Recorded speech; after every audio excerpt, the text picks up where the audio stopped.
Hello, fellow homebrewers. JP here, and I want to introduce to you the brand new Brew Built X1 Conical Series available at More Beer. More Beer sells the highest standard in homebrewing equipment, and the Brew Built Conicals are just that. They're made from mirror polished 304 stainless steel, and they come with loads of features that you and I have been looking for. They have a full 2-inch bottom dump valve, which will eliminate your clogging issues, while the sturdy base includes 4 reinforced legs, just like those big pro tanks do. More Beer also carries the Brew Built line of options and add-ons like casters, pressure kits, and even external glycol chillers. So you can find out more about the new Brew Built X1 Conical Unitanks by going over to morebeer.com for detailed videos on the entire line of Brew Built Conicals. You can trust Brew Built with your next fermentation, and you can trust More Beer to find the right conical for you. Brew Built at morebeer.com.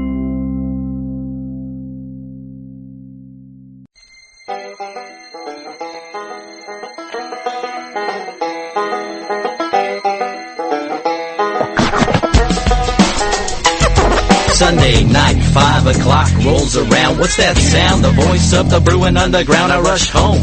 What's with the Abacast stream? Goddamn, it's almost time. Why don't you work? Fucking thing, it's 5:02. I reboot. Ass at iTunes. I hope Justin made the free FM commute. I'm on. Thank God, not a moment too soon. Holy shit, I just got booted out of the chat room. I won't rack, motherfucker, when you do your risking. O2, all hail the fucking Jay-Z. Do like we told you, do what he say. Well, okay, at least mostly, and hit that fucking whirlpool Viagra roast. Sometimes I don't, and I won't bitch more than a little bitch. Bye, I love that sweet shit that likes like that arrow bit. Damn, I used to not proving fucking booth being rude. Boom, that goes the blow off to it. Fuck this old chat room. I want out, Justin Chef. That goes my chocolate stout, and I never want to hear the word run high skip about.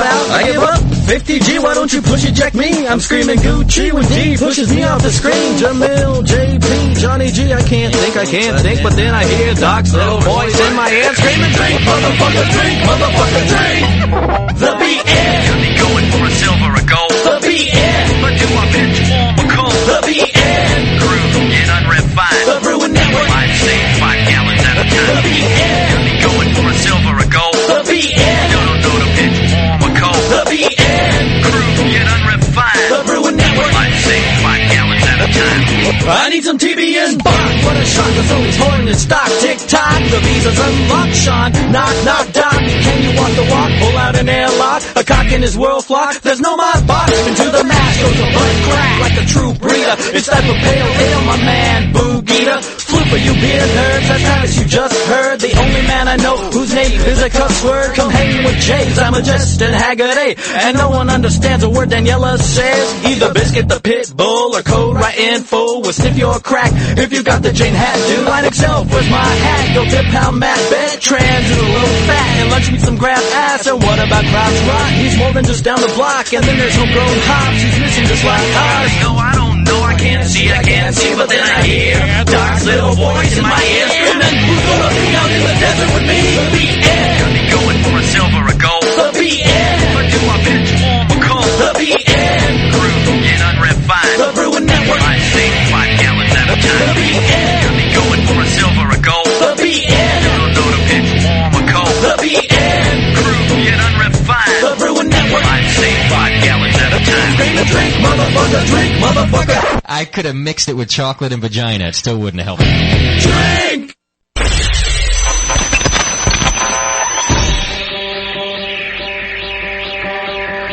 Home brewers, craft brewers, beer lovers, beer drinkers. Get ready for an all-new experience in information exchange and beer culture. Your only source for live beer radio that brings expert brewers from around the globe right to your home. You're not just listening to broadcasters, it's the Brewcasters on the Brewing Network.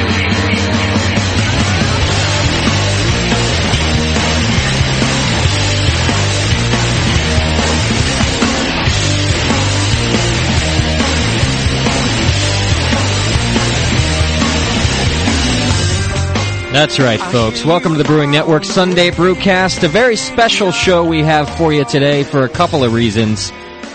Homebrewing royalty, Denny Conn is with us today, Daniela. Woo-hoo. Yeah, it's going to be pretty fantastic. I spoke to the man earlier today, and I met him in Orlando actually at the National Homebrewers Conference, and he's just a real good dude, and one of these just well-respected homebrewing guys around the whole biz. I'm getting questions already for him. Are you really? Mm-hmm. Good. I like that. And that brings me to my next point. The other special thing about this show, it's a very odd format for us today, I gotta say. First time the Brewing Network has been done. Danielle and I are flying solo. We are. There's nobody else in the studio. We got Denny lined up to phone in. We're gonna get a hold of him at just about 5:30. Doc is not in the studio. JP's not in the studio. Jamil's not in the studio. Nobody's here. Neither is John. No John, nothing. You, me, and I just blew up Travis, so he's around. Travis is ready to go. So we got a couple of changes. It's going to be an interesting show in that respect. Basically, everyone was just real busy. Had a lot of family things going on this week. Doc had to trade off either this week or next week, and we got the Brothers White coming in for the Yeasty show, the White Labs Yeast show next week, and he wanted to be here for that because I think he missed the last one, or he missed the last big show he wanted to be at. So Doc will be back with us next week. Jamil had some family plans going on, so we said, all right, okay, everybody. I see where your commitment lies. We'll take care of business. All right, we are. So no big deal. We're gonna, like I said, we got Denny coming in at 5:30. We're gonna be calling him up, get him on the phone, and then he's gonna be doing the batch sparge show with us, among other things. I did talk to Denny earlier, and we decided that we're gonna go ahead and throw in some other techniques too, and to try to spread things out, because it'd be a waste of a Denny appearance if we just covered batch sparging, especially since it's fairly simple. Is it? Yeah, well, it is. Although there's lots of questions and things to tackle that go with batch sparging, so I don't think it's going to go quite as quick as Denny expects it will. But we've got some other things lined up to do there too. I'm even going to pay attention today. Hey, that's Denny. Yeah, now you have to. So, chat room, you got to cut Daniela a little bit of slack, because she's not just running the chat for you today; she's co-hosting the show. Officially, she's the co-host. There's nobody else to back her up. Finally, my promotion. Yeah, that's right. So if you don't pay attention today, Danielle, then we're all in trouble, because I don't pay attention either. So somebody has to pay attention. It's a good thing I've been drinking for 2 hours already. Yeah, exactly. Thanks for this yummy Schwartz beer, by the way. Thirsty Bear Brewing Company sent me home from the FM show with 3 growlers, half full each, because we had a few at the we had a couple little ones at the show, but 3, pretty much full growlers of beer. I got their IPA, I got their Schwartz beer, and I got their wheat beer, which you can drink when the Schwartz beer's done. Will do the trick for me. Yeah. Hey, Bub, you're on the line with the Brewcasters. What's happening? I hear you need an in-studio drunk. We always do, Boob. Yeah. Hi, absolutely. Boob. Hey, how's it going, Danielle? Great. How are you doing? About average. I'm glad you're calling in already, because it segues to my next point that I wanted to mention to everybody at home. Well, the thing that's going to make this batch sparge show work is you folks at home. If you got questions about the all grain process, about sparging, about brewing basics, this is the show to get them in, and we need your help, because like I said, we don't have the co-hosts in here, so we really need you all to participate. Call in. The number, of course, is 888-401-BEER. It's simple. 888-401-BEER. It's free of charge. Call in. You can also Skype us. Now, I will have Denny on the Skype, and I haven't really figured out this whole conference call thing yet, Boob. Yeah. Jesus. But it's a good show to figure it out, right? So go ahead and try to Skype, and I guess as long as I don't dump Denny, then we'll try to get people on there too. But the 800 number, once we get Denny on, is going to be your best bet. And of course, you can join the chat room and ask all the questions you have too. Are you already primed and ready to be the drunk of the week, Boob? Well, I'm not ready for drunk of the week right now, but yes, I'm primed. You're primed, okay. I've had in-laws over and whatnot, and you got to drink when you got the in-laws over. Are they there now? Yeah, my father-in-law's sitting on the couch right next to me. Oh, perfect. And are they drinkers? Not so much. Is that right?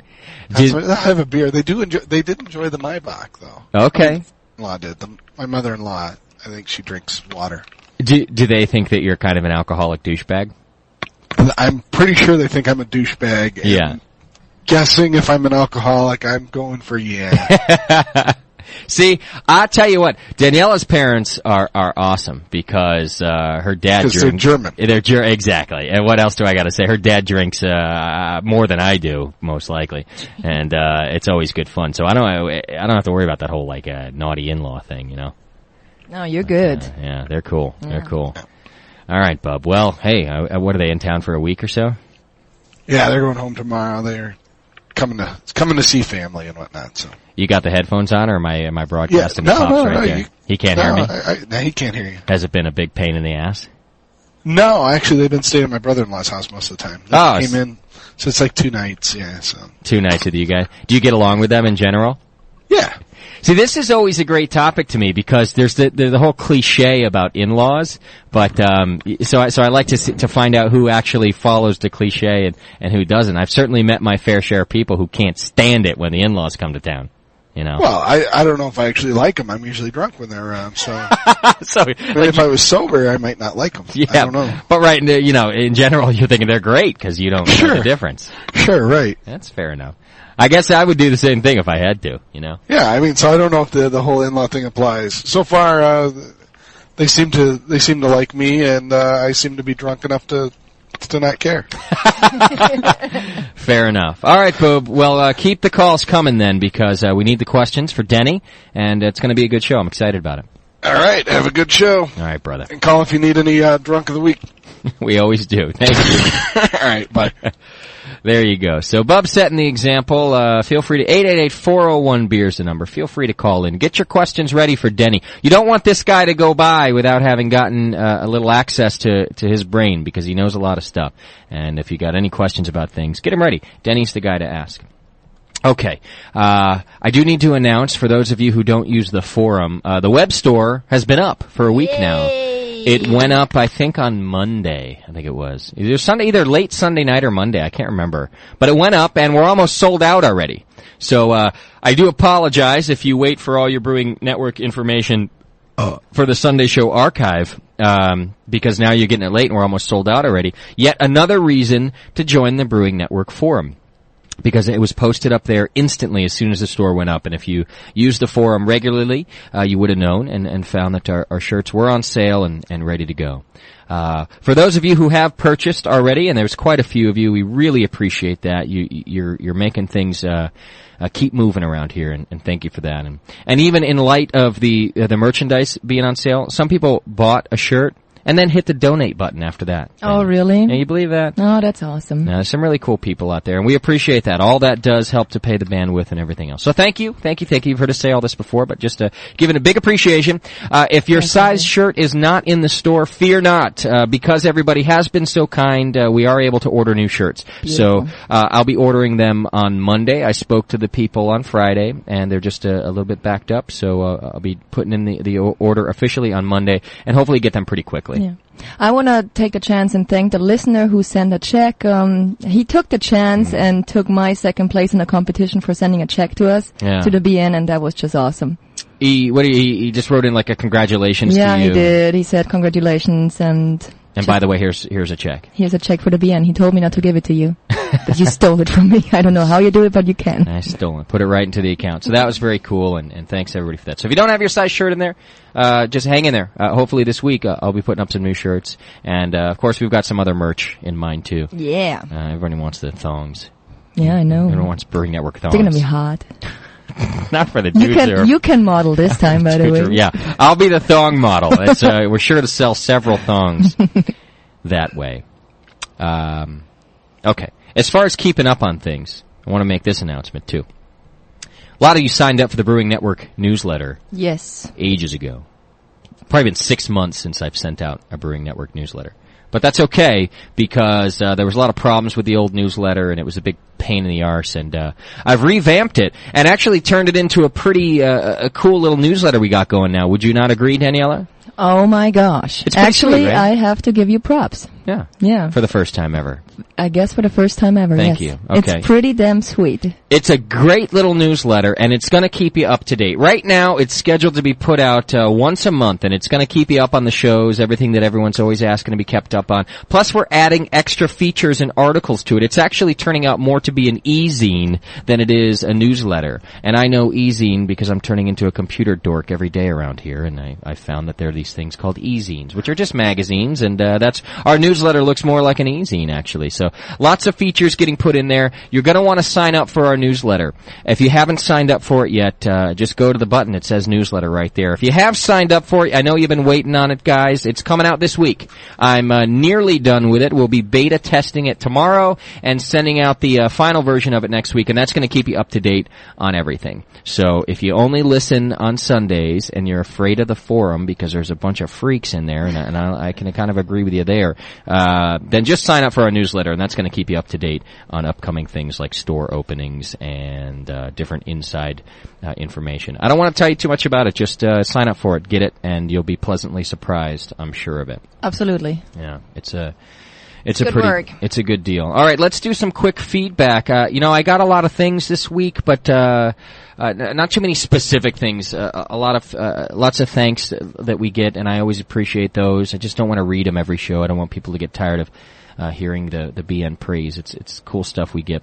But I do always like to read Indian Beer Geek's feedback, and he seems to be sending us one a week now, and I really like that because he's kind of keeping us up to date about what's happening in India, where he's the only home brewer. He feels like he's the only home brewer on the planet. Where in India is he exactly? Do we know that? I don't know, unless he said it in maybe his first email. We'll have to go back and check. But he's a cool guy. I like the guy. He sent us a lot of emails just about different things. He made a big Justin's mistake last week, which we read, and anyway, he sent us another one this week. He wanted to say, hey, congratulations on the BN winning so many medals and a bronze certificate, he included, which I appreciate, because, of course, he's talking about my certificate from the competition. We're still proud of you, Justin. Thank you. And so is Indian Beer Geek, India Beer Geek. I appreciate that. Daniela, he says, you are just great. Oh. Yeah. Congratulations to you, he says. All this brewing, and I don't seem to get anywhere, but that's okay. What I can't understand is why your skills don't rub off on Justin. Yeah, and a good question. It is a good question. Yeah. He says, I wish we had homebrew competitions here so that I could get feedback on the mongrels that I keep brewing. Now I've decided to stick to styles so that I can brew a winner. I'm sure Justin and I are going to win big time at the NHC someday, he says. And that, my friend, I'm with you. I'll tell you what. That's what I'm saying right now. I'm making the prediction along with Indian Beer Geek right now that 1 year it's going to belong to him and I. And we're sending medals home to India and home to Pacheco, which are very similar little territories. They might be, actually. Because they're sort of in the middle of nowhere. And so he's getting his medals, and so am I. One day, we're going to take the NHC by storm. I'm sure they will go a medal to India eventually. Yes. He also wants Push to know, hey, by the way, 5 o'clock was just great. You know, the new Brewing Network song. Mm-hmm. So it's really nice to see the BN community giving something back. Way to go. Cheers to Push and Sven. What a nice guy.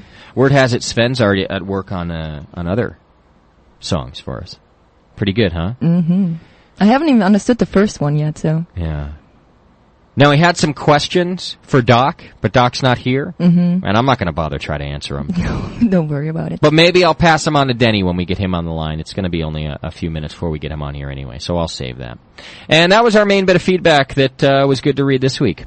Now, a very special introduction and something else that's changed the format of this show and every show hereafter. Daniela now has her own segment on the show. You guys, a long time ago, first of all, she didn't have a microphone for the longest time, and the folks at home all asked for Daniela to have a microphone, and we did that. And now we're even expanding the role of Daniela here on the Brewing Network because she's proven herself to be much higher quality than the rest of us. And sometimes I'm just the only co-host around. Yeah. So beginning this week, and now every week, introducing, for the first time ever, our new segment, Daniela's World, Vigorously. Oh, what a nice name you found. What is up this week on Daniela's World, Vigorously? Well, this week I'm bringing you drinking games from all over the world. So I know that you guys in the U.S. play some of the drinking games. I've participated in something called Three Man, which totally fucked me up. I've participated in quartering, or however that is called. Quarters, which I totally suck at too. Yeah. So I brought a few other games to you, and maybe you can tell me if you guys know them here or not. Okay. First one is called the Ring of Fire. Okay. Is that anything like chlamydia? No. Okay. So it doesn't hurt when you pee. Okay. So what you need for this game is you need you need cards from 7 to ace. Okay. But you only keep 1 7. And then you put the cards on a stack face down and you draw cards like you're sitting in a circle and you draw the cards. Okay. The cards have different meanings. Sure. The 8 means the person next to you drinks, the 9 means the person 2 next to you drinks, the 10 means person 3 next to you drinks, and so on. Okay. The 7, the only 7 in the game means you can go pee. So there's only one pee break during the game. That's why it's the Ring of Fire, probably. Yeah, because in that case, it does burn when you pee. It probably does. Jump the gun there. So I've played this game myself. It's a lot of fun. It's pretty fast, and you get totally fucking hammered after a short time only. Okay. Because you drink all the time. It's so fast. And this is a German drinking game. We play it in Germany frequently, yeah. Okay. All right, what else you got? The next game is called Condom Shaking. What you need for that game is 1 condom and 2 dice. Okay. And how it goes, you take the condom, you put the dice in the condom, you blow up the condom, and then you start shaking the condom. Okay. The 2 dice Is it a new condom, or it has to be it's not a... Hey, I don't know what you people do in Germany. It can totally be a new condom. Okay. And the more you blow it up, the funnier it is because it's going to burst eventually through the shaking. So whoever bursts the condom in the end has to do something totally weird. We always come up with funny things like this person has to sit naked then for the rest of the night. Whoa. Or whatever. Okay. So you take the condom, you shake the dice, and then the dice will show 2 numbers, right? Okay. For example, the dice show a 4 and a 3, so you have a 43. So the person next to you needs to roll something that's higher than a 43. Okay. If the person doesn't accomplish that, the person needs to drink. If the person beats you, drinking. Okay. Really makes you drunk too. Okay. It's a fun game as well. A high skill game involving condoms and ice. Dice, rather. Condoms and ice was a totally different game. The next game I have is Chihuahua. Chihuahua? Yeah. Do you guys play that here? No. You don't? I've never heard of it. Really? All I know is that it's a little yippy dog that nobody likes. Yeah, and it's also the background that the website gave to me where I found that game is that the Indians here in the U.S., their like chief on the boat was called a Chihuahua. Okay. So he was the one to give the orders. Okay. That game goes like this. You don't need anything for that game, basically. You just need like 8 people or so sitting in a circle. So the first person yells out Chihuahua and then the name. So for example, Chihuahua Justin, and you will be the Chihuahua. The person to your left and the person to your right need to start pedaling like crazy in the air, like air pedaling.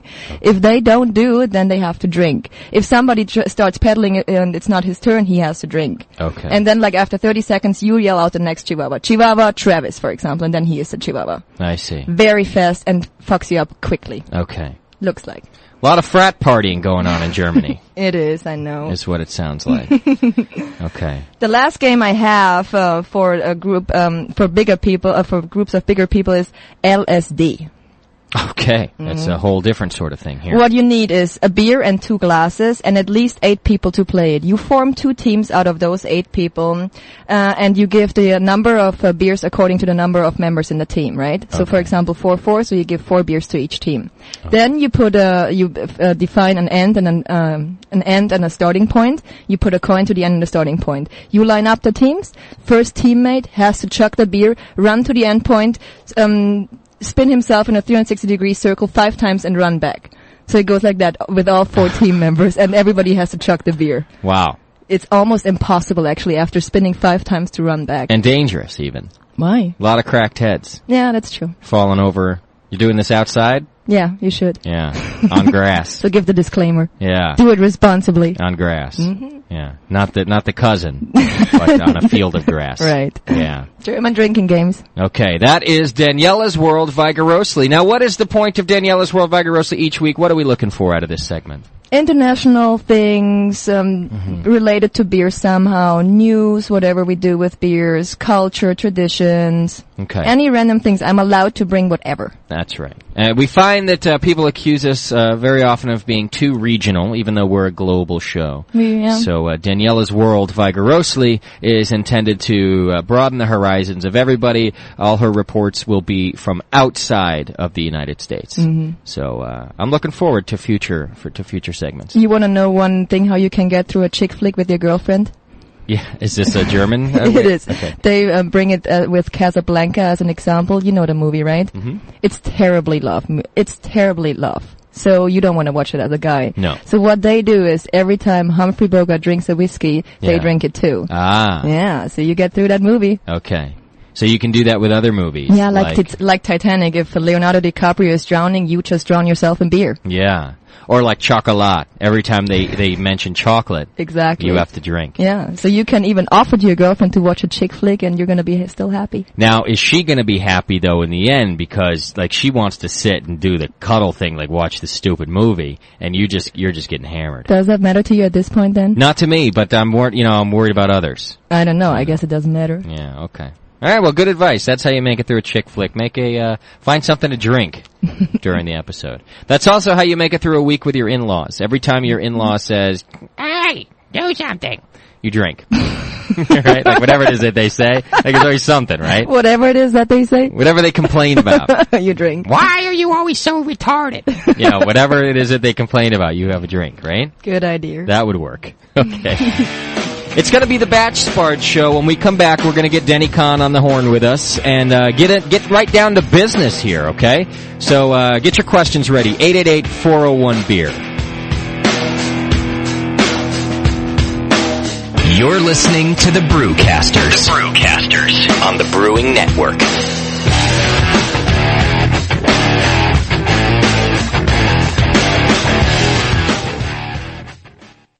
I'm on. Thank God, not a moment too soon. There's no one in the room, right? No. All right. That's a really hard line. You wrote it. What's with the Abacast dream? God damn it. Oh, these are really hard. I'm just gonna have to do this a bunch of times. Who wrote this shit?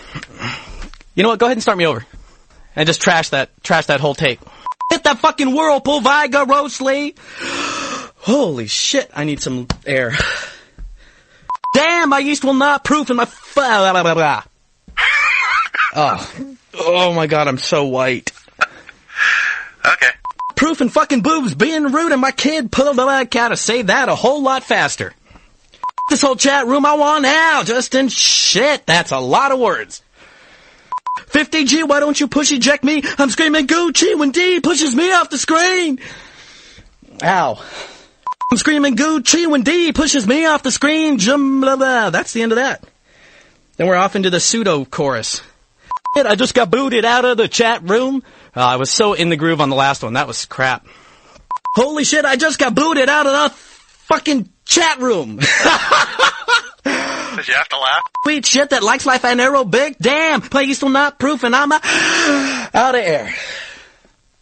Doc's little voice in my ear screaming. I realize that I'm missing 2 whole bars of lyrics. Damn, my yeast will not proof and fucking boobs being rude, my kid. That one's impossible.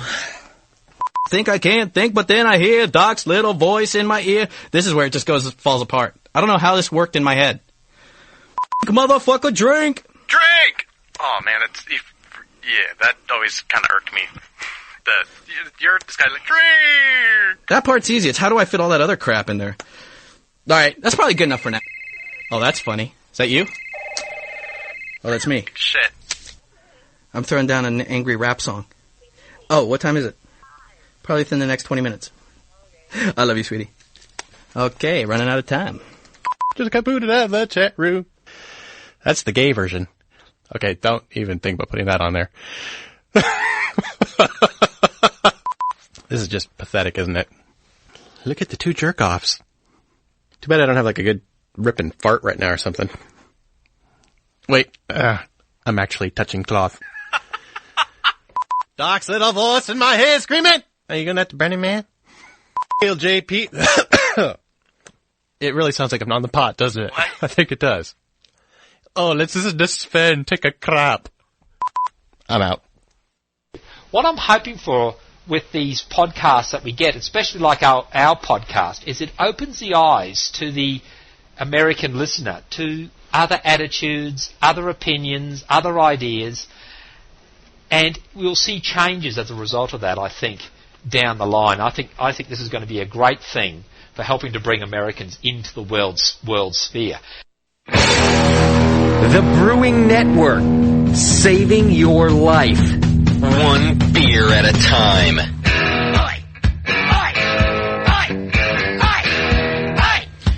Well, all right. You tune into the Brewcaster Show right here on the Brewing Network. 888-401-BEER is the number if you have any questions for our guest, Denny Conn. Or you can also join the chat room and speak to Daniela directly in there and get your questions ready. I've already got several come through to me, so I'm happy to see that. But we always like to take your phone calls, and the more questions, the merrier, because we can get all this information out. Mr. Denny Conn, you're on the air with the Brewcasters. How are you, sir? Hey, Justin, I'm great today. How are you doing? I'm doing just fine. How'd your brew go this morning? Hit all the numbers just like always on that particular beer. Is that right? That's right, man. I've brewed that one so many times, I can't miss. I can fit in my sleep. You just can't go wrong? It's rye IPA, you know? I can sleepwalk through it. Denny's famous rye IPA. Denny, you are actually the exact opposite of me. While Denny hits every single number he wants to, I can't seem to find one that I can nail down. So a little more help for me out of this show, I'm hoping, Denny. It's all up to you, man. That was a nice way of saying you're still hopeless, but I'll do my best. That's exactly right, buddy. Now, I met Denny at the NHC in Orlando this year, and really helpful and a nice guy. Not only was he willing to answer brew questions for us there, but you helped us out with our audio, which was pretty cool, too. I like that. Mm-hmm. Hey, man, whatever I can do to help. Is that your profession? Are you, when you're not homebrewing, you're an audio engineer? Yeah, I'm the head engineer at a big performing arts center. I have my own recording studio, which is what allows me so much time to participate in online things because I have a lot of time to kill between sessions, and Sure. I've got a T1 connection. Beautiful. Yeah. That's a good deal. All right, we might be sending all our Brewing Network production up to Denny from now on. I'm ready, man. Since you got all that free time. Yeah, that's right. Bring it on. Well, Denny, not everybody knows you, which comes as a surprise because you're a pretty famous fellow around the homebrew circles. I want to talk a little bit about your homebrewing history so that those of us, who haven't heard of you and haven't gotten to share information with you on the many forums that you participate in, let's get a little background about you. How long ago did you start homebrewing?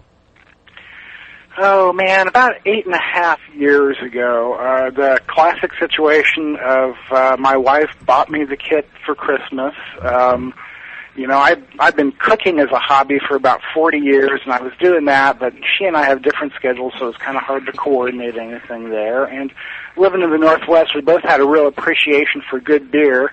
Plus, my business partner in the studio had already started brewing and had gotten me real interested in it, so that was about all that I needed. Okay. Well, hey, that's a good start. I know a lot of people got in with the wives or girlfriends homebrewing kit purchase. We got to thank them right now. Take a moment to thank the wives and girlfriends for getting us into this hobby.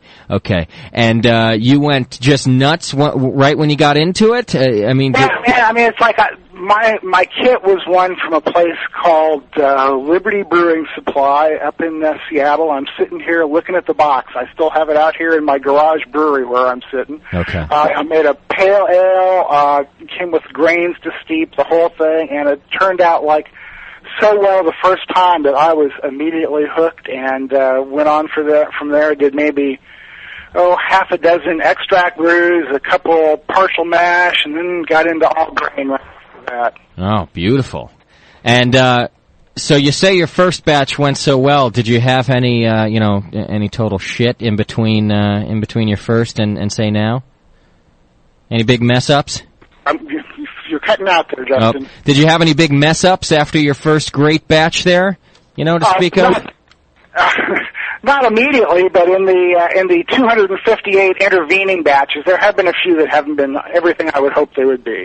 Okay, fair enough. Now, are you one of these competition brewers? Do you like to get into a lot of the competitions?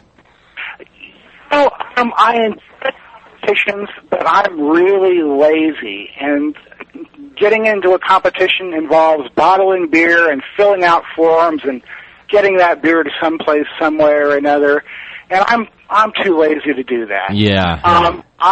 There's a competition up in Corvallis, north of here, called the Heart of the Valley. I've entered there every year since I've started homebrewing, and I've come home with either a third or second place for my alt beer every year in that competition, every year since. So I'm determined to keep doing it so I can come home with a blue. Wow. But that's the only one that I enter, really. I like to judge in a lot of competitions. Just judged in our local county fair competition the other day. But okay, that's about it, man. Are you a BJCP certified judge? Yeah, I just got my national certification in the middle of July. Okay. I'm one of the team of people who grades the BJCP test too, which keeps you on your toes, man. You get some answers that come in and you go, whoa, I've never heard that, and suddenly it's research time. Yeah. Yeah, absolutely. You got to stay on top of it. Yeah, that's it. It's really cool. It's not just like when you're grading the tests, you're judging somebody else. You're actually going through a learning experience yourself. Right. And that's kind of the great thing that people talk about with the competitions in general is the learning experience, and certainly as a judge, getting to taste new things like that. I can see what you're talking about. Yeah, and I think competitions are a great way for people to. If you think you're having problems with your beer, it's a great way to get some feedback on that. And if you think you've made a really great beer, then it's a really good way to get some feedback on that. Right, absolutely. Okay. Now, I think that you're a man after my own heart when you said already that you're a lazy, kind of back-to-basics type of brewer. And I'm telling you, it's right up my alley, man, because I'm a lazy guy, but I love to brew good beer. You see what I'm saying here? Yeah, I do. Okay. I do. So I like that that's your deal. Well, it is, and that's pretty much my whole philosophy about. My motto when I brew is I want to make the best beer possible with the least effort possible while I have the most fun possible. Okay, I gotcha. And that's kind of that's the best philosophy you could have. Well, it is, and everybody has different ways to go about that. Me, I'm not like the kind of guy who gets into like having a huge brewing system and building equipment. I know there's a lot of guys that building the equipment is as important as the brewing. That's not where I'm at. I guess maybe that comes from my 40 years of cooking for a hobby. I just want to get what I need to get it done and then get into the process itself. Because it's really the process that I enjoy and not necessarily the equipment that's with it. Right, absolutely. And I think that's a great, kind of a great way to look at it. And not only the process, but you want the easiest way to get that product out in the end, too, Yeah, definitely. And that's not to say you cut corners, details that need to be attended to, but you learn what counts and what the easiest and best way to go about things. Okay. And that's something everybody picks up through experience, man, And that's one thing that I find that the online discussion forums are great for, is because everybody gets to share their experiences and kind of accelerate that learning process for everybody else, because you don't have to run across it all yourself. Chances are there's somebody else who's already tried something you're thinking about, and they can tell you about it. Yeah, that's exactly right. And that's kind of why we do this whole show, because the chances are somebody else already knows the answer. Right on, man. That's very true. All right, Denny, here's what I'm going to do. I'm having a little bit of technical trouble with your phone call here, and I think we might be using up a little too much bandwidth for some reason. The bandwidth we have fluctuates, so I'm hoping that that's kind of the problem. I'm going to take a quick break. I'm going to hang up on you here, and I'm going to try to get you on the landline. Sounds good, man. So just give us a second. I'm a high bandwidth kind of guy. Okay, yeah, exactly. So I know a lot of our listeners are getting dropped out here, and I'm wondering what's going on. So just give us a couple minutes. We're going to take a quick break. I'm going to call Denny Conn on the landline and see if we can't get a better connection, and we'll be right back right here on the Brewing Network Batch Sparge Show with Denny Conn. B-double-E-double-R-U-N, Baron. B-double-E-double-R-U-N, Baron. All we need is a 10 and a 5 or a car and a key. All right, you're back with the Brewcasters, trying to clear up the connection here, make sure that everybody can get the most out of Denny Conn. Sorry about having to take the quick break there, but we just want to make sure that the man sounds clear and we can get all that information out. So let's try him on the landline here. Denny, you with us? I am here, Justin. Okay. Well, I tell you, it makes you sound like a robot, but might be clearer. We'll hope. How do you know I'm not a robot? Yeah, that's true. That's true. I think we're going to give this a try. We'll do this segment with you on the landline. When we take a break, we might put you back to Skype because the bandwidth tends to fluctuate. And just want to get the most. It's too bad you live in Oregon. You should have moved down here just for the show, Denny. Yeah, I don't think it's too bad I live in Oregon, Justin. You should see it. It's beautiful here today, mid-80s. I was sitting down in my river earlier this afternoon. Yeah. I think it's too bad you're not here. Yeah, I think you're right. Maybe we should have moved up there. That's right. Well, I got tons of questions in front of me already for you from our listeners. They came in even before we started the show. It was pretty amazing. I'm scared to death, but let's go for it, buddy. So the first question everyone wants to know is, why haven't you written a book yet, Denny? Because I'm a one-trick pony. I have pretty much dispensed all the info that I really have on the discussion groups, and I'm talking to people and doing it that way. And when you have people like John Palmer and Greg Noonan and Stan Hieronymus and guys like that. I mean, I'm sitting here in front of my brewing library, Ray Daniels, looking at all these books. I just don't know what I could possibly contribute to that. No, that's it's a modest thing to say. I guess you're right. It is hard to, when you're amongst so many great things, you kind of feel like, am I going to create something that great too? But yeah, I was honored that John Palmer asked me to contribute a little bit of info for the batch sparging section on his book, so that, I felt like I was doing a little bit, but man, that guy is so great that I don't need to write a book. Well, but Danny, telling about the feedback that we got here about you and by how people are excited about you, you might be right up there, dude. Well, if I can come up with something new and exciting and interesting to write about, I have no qualms with it. But if all I can do is rehash the same stuff that other people have already written so well about, I'll pass until I can do something really exciting. Wow, what a great philosophy. Yeah, appreciate that. I'll do brew like a hippie. You know what? I'd buy that in a second. I'd buy 2 copies, Denny. That's a good idea. All right. Well, our official topic of today's show, as everybody knows, is going to be batch sparging. And a lot of people, Denny, I did a show a couple of weeks ago about my disastrous foray into all-grain brewing, which has just begun. And a lot of people mentioned that I should, for one, that I should call Denny, and 2, that I should, possibly batch sparge. And so that's our official topic. And I want to talk about batch sparging, not just within itself, but in relation to other sorts of sparging, because I think that'll help people have a better understanding of the sparging process.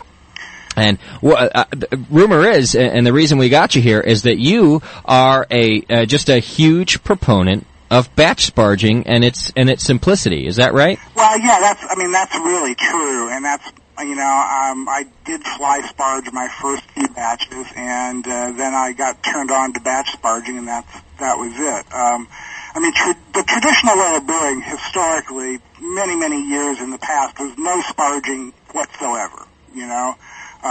It was just too difficult and it didn't happen. Then Party Guile Brewing came around, where you would do a couple runoffs from your mash and make a couple different beers out of them. Did you ever do that yourself, the Party Guile? I do Party Guile about once a year. I get together with a couple friends. We make a 10-gallon batch of barley wine that takes about 75 pounds of grain. Yeah. And it takes so much water to mash that with the boil capacity we have, we don't even bother to sparge, so then we get to run off about 12 gallons of a 62 gravity beer for a Party Guile beer on that. Right. Then the industrial age and commercialization of brewing came around. Somebody hit on the idea of fly sparging to apparently maximize the efficiency and the extraction from the grains, and that's great. Although as a home brewer, and with no intention of ever going commercial, I don't feel necessarily constrained to do what brewers do. Right. So I got into all grain brewing by reading a paper by Ken Schwartz about converting extract recipes to all grain, and he had a little design in there for a mash tun using one of Jack Schmidling's Easy Masher screens, which is, if you've never seen one, it's kind of like a miniature bazooka screen. And so I built a little 3-gallon cooler mash tun using that, and did a couple partial mash batches fly sparging. And I found that with minimal equipment, it was a total pain to fly sparge. You know, I'd have to keep pouring water in and stuff. And I didn't have at that point I was brewing in my kitchen. I didn't have a place to set up a bigger system. I've got a small kitchen. And again, I'm lazy. I didn't have the desire to do any more effort. Okay. Then I ran across another paper that Ken had written about batch sparging, and I went, wow, now this sounds interesting. He makes some great points. This cooler I've already, according to his directions. I tried it. I made an incredible alt beer, the first all-grain beer I made, batch sparging, and I was hooked. Okay. So that's what the batch sparging just went so well that you couldn't turn back to what a pain in the ass fly sparging was. Exactly. I mean, and again, for me, not being a guy who wanted to deal with setting up a bunch of equipment and stuff, the simplicity of batch sparging appealed to me. And even at that point, I had a good idea of what a good beer was, to be able to tell that I had made a good beer by batch sparging. Yeah. Okay. All right, fair enough.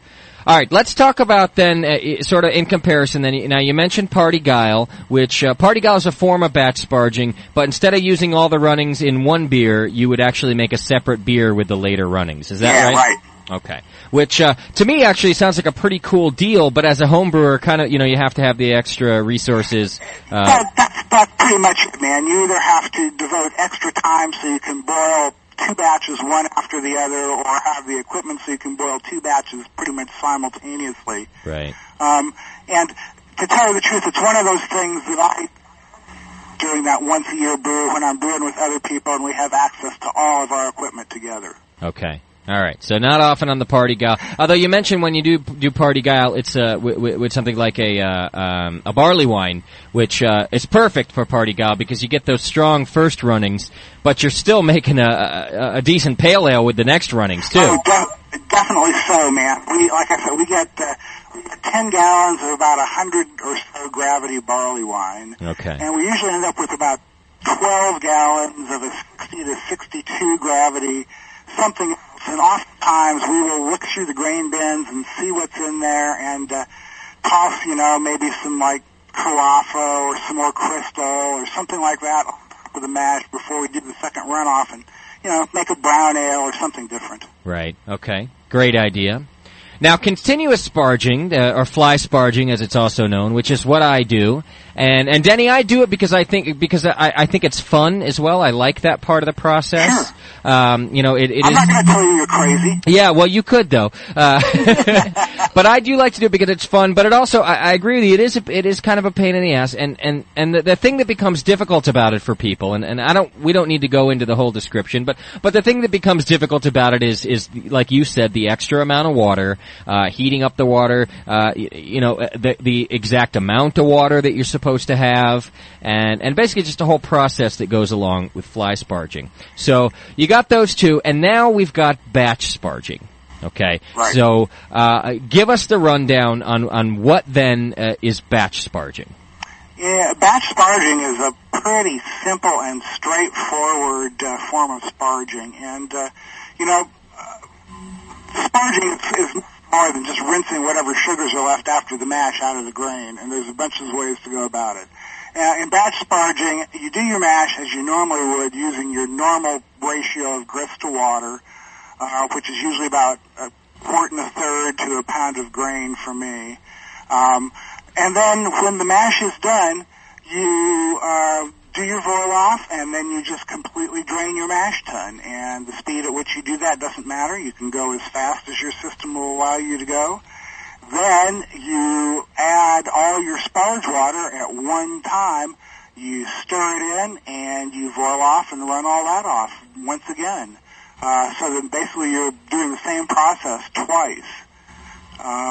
The deal in batch sparging and why it works is that in continuous sparging, you're kind of like generally rinsing the sugars out of the grains as the water filters down over them. Okay. In batch sparging, you're getting all the sugars into solution in the water at one time by stirring it up and then just running all that out of there. Okay. And one of the interesting things about batch sparging is that as your runnings go throughout the course of them, the gravity won't change, which is truly amazing. If you've ever monitored your gravity when you continue a sparge, you notice that the runoff gravity continually drops. In batch sparging, that doesn't happen. Right. Okay. Okay, that makes sense. That's a fair description. Denny, I want to get more into it, and I want to ask you some questions about that description, but I'll tell you what, we got to take another break and try to fix this audio again, too. Sorry to do that to you. No trouble, man. I'll just pop open the Bitburger pills here. Yeah, you need a beer, my friend. I'm just about done with this full sale session, so it's time for the Bitburger. Yeah, I think I need a beer, and I think whoever's running our streaming server needs a beer at this moment as well, Denny. If you can find him, I'll buy him one. All right, I'll buy him too, Denny. Hang on for just a second, okay, because I really want to get to the basics of batch sparging before we get into the details of it. So hang in there for just 1 second. Okay, great. All right, Denny Conn's on the line. Folks, I apologize. You know, it happens. We love to have guests from out of the territory, but you never know what's going to happen. It's not a multi-million-dollar studio, and even those studios have trouble. Over at FM, I get into trouble all the time when people are calling in and doing these things. So sometimes it works like a dream, and other times, well, it sounds like this. So let me go to work on it for just a second. I think I'm going to put Denny back on Skype, because even though it cuts out a little bit, it's a lot better than what he was sounding like on the phone there. So hang in there with us. If you are listening to the stream and having trouble, you're getting dropped off, I recommend people listening on the low stream. Click onto low bandwidth. It's at 24K instead of 56. It'll still sound just fine, but it decreases the load on the server, which I will say is supposed to be unlimited. I don't have limits on what's supposed to be able to tune in. I think someone's just asleep at the wheel over there, so I do apologize. Please tune into the low band if you can. Let's see if that doesn't clean things up. If it doesn't, go ahead back to the way you normally listen, and we're all just going to have to do the best we can. We'll try to make a good archive out of it if it doesn't work live. That's why I want Denny that's why I'm going to get him on Skype, because he's just going to sound clearer for the archive. And the worst thing to do would be to make it accessible for everybody listening live, and then the archive is just terrible. I'd rather make it as good as we can live and as good as we can for the archive, and kind of balance both of those Very things. good. Right. So I do apologize. Give us just a second. Let me see if I can clean things up. When we come back, we'll do more bat sparging with Denny Conn.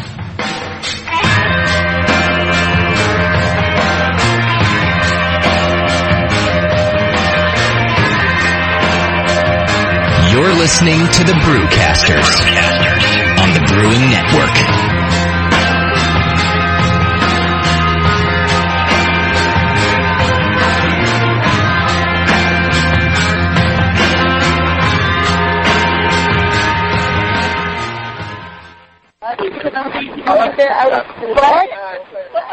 What's he with? What? Justin's a pansy. He's ugly. He's got curly hair. He's too fucking tall and lanky. He talks too fucking much. And he has to import women to get laid from Europe. Now what a fucking pussy is this motherfucker? You know? And he has to do a radio show to feel important. You know? I mean, you might as well just record yourself in, like, Pro Tools or something and call it even. But no, you gotta share your own ignorance with everybody else, because you're a fucking tool, man. You're a tool in the ass. You know? You might as well give yourself a hand job while you're mixing, because it's not working. You know? You want to create a buzz? Quit now, because you're a pansy and a ass. So I'm gonna hang up right now. Get a job. Quit your 18-hour-a-week job. And work the streets, because you're a no-talent hack, and you deserve to rot in hell. Justin, I found your uncle up here in Oregon, and he had to say that. There you go.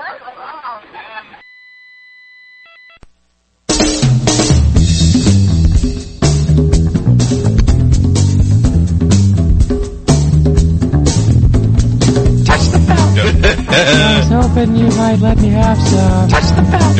I was hoping you might let me have some. Touch the belt. Bring it in there. Touch the belt. Bring it in there. Touch the belt. Bring it in there. Touch the belt.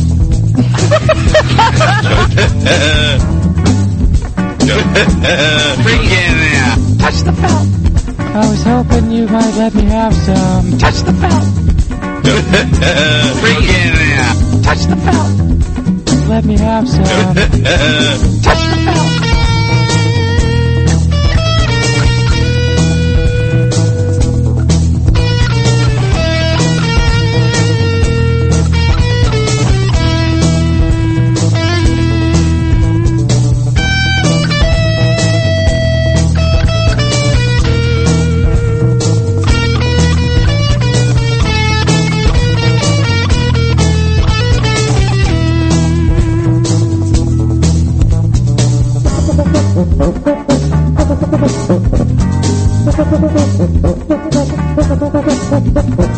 Touch the felt. I was hoping you might let me have some. Touch the felt. I was hoping you might let me have some. Touch the felt. Bring it in. Touch the felt. Bring it in. Touch the felt. Bring it in. Touch the felt.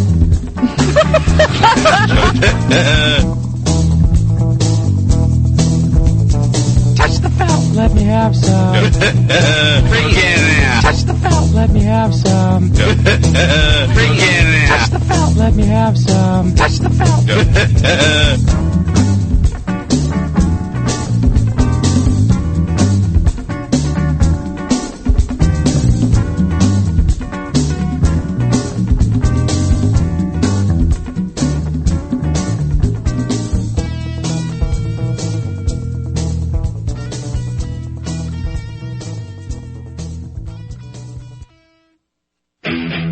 You're listening to Three Guys. Excuse me? What about me? Sorry. You're listening to Three Guys and One Girl use a radio show as an excuse to drink more beer. The Brewcasters on the Brewing Network.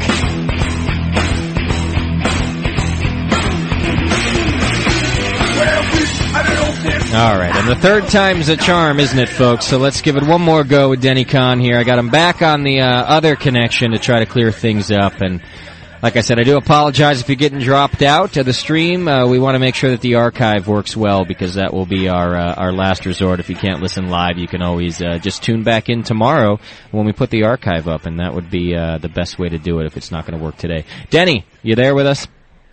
I am here. All right. Well, at least you sound clearer now than you did on the landline, and I think we're just going to have to go with that and hope for the best, my friend. Being an audio engineer, you know how things drop out, right? Yeah, I work over a lot. I know how it goes. Okay. Fair enough. All right, let's try to get through it and get the best audio quality that we can. If it doesn't work, I'll send it over to you, Denny, and then you can run it through your studio there. You can pay me in beer. I'd be happy to do that. Okay.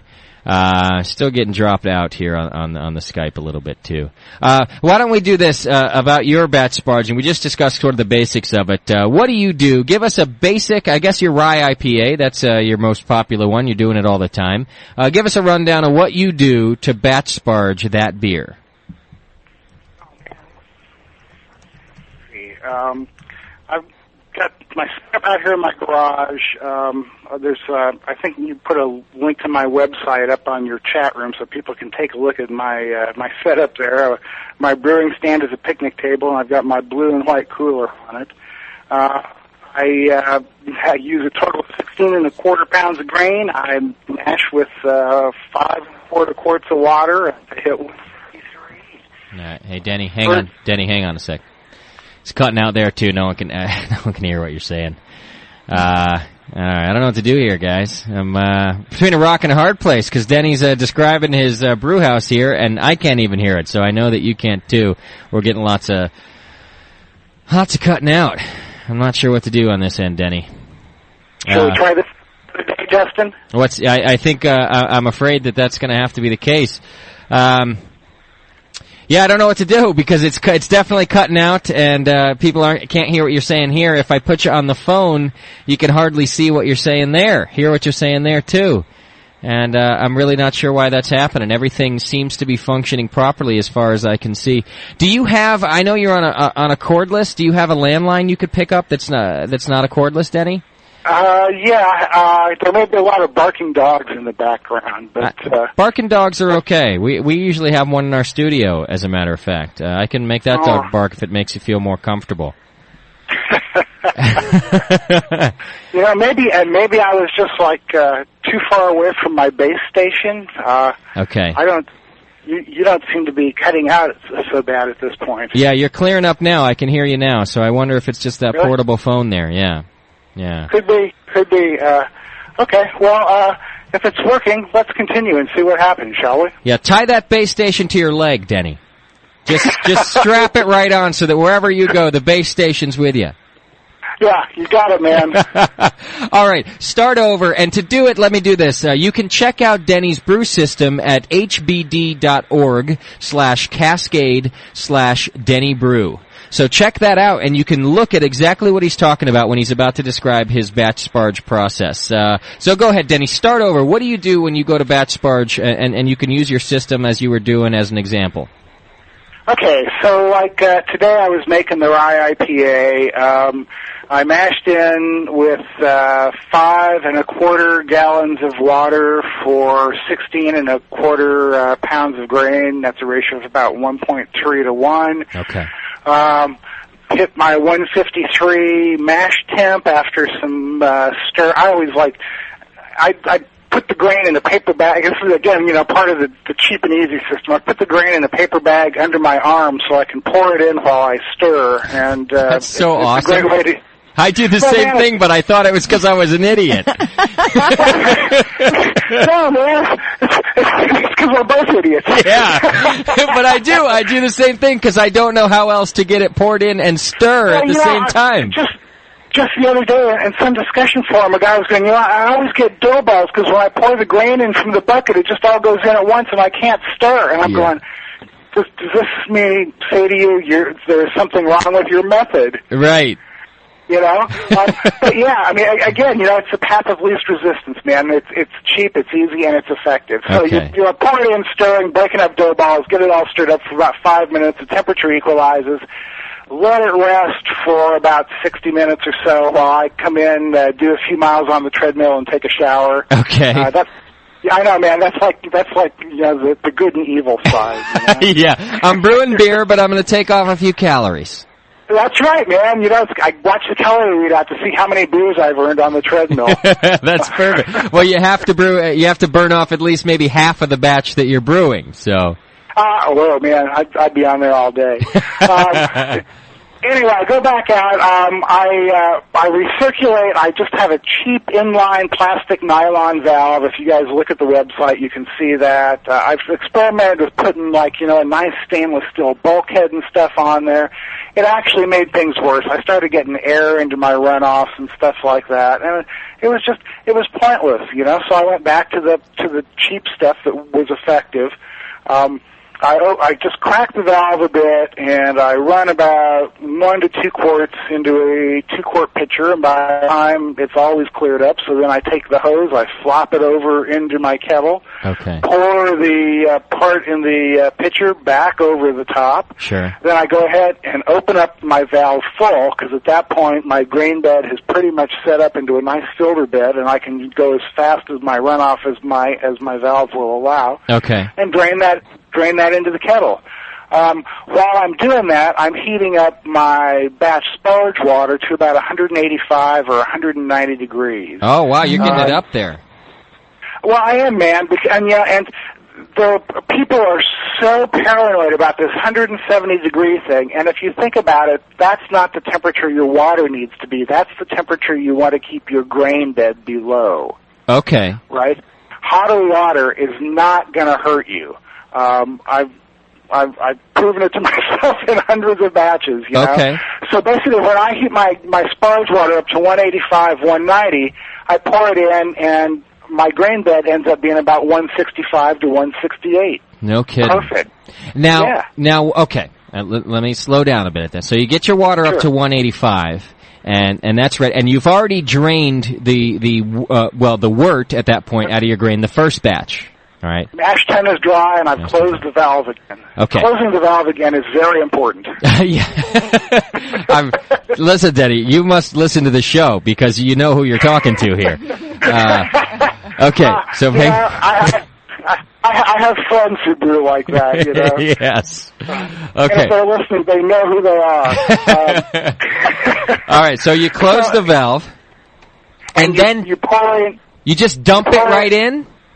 You dump it right in, and there are a lot of formulas out there that will let you figure out how much sparge water to use and stuff like that. Yeah. And, you know, I've got them on my own website. They were in the magazine article I wrote. But it's even easier than that, man. Basically, with your sparge water, your grain has already absorbed as much water as it's going to. So whatever you put in is the amount you're going to put out. So you measure the amount of wort you have in your kettle and subtract that from the amount you want to boil. Say you have 3.5 gallons in your kettle and you need a 7-gallon boil volume. Yeah. You heat up 3.5 gallons of water for your batch sparge, and that's it. Okay. You pour it all in.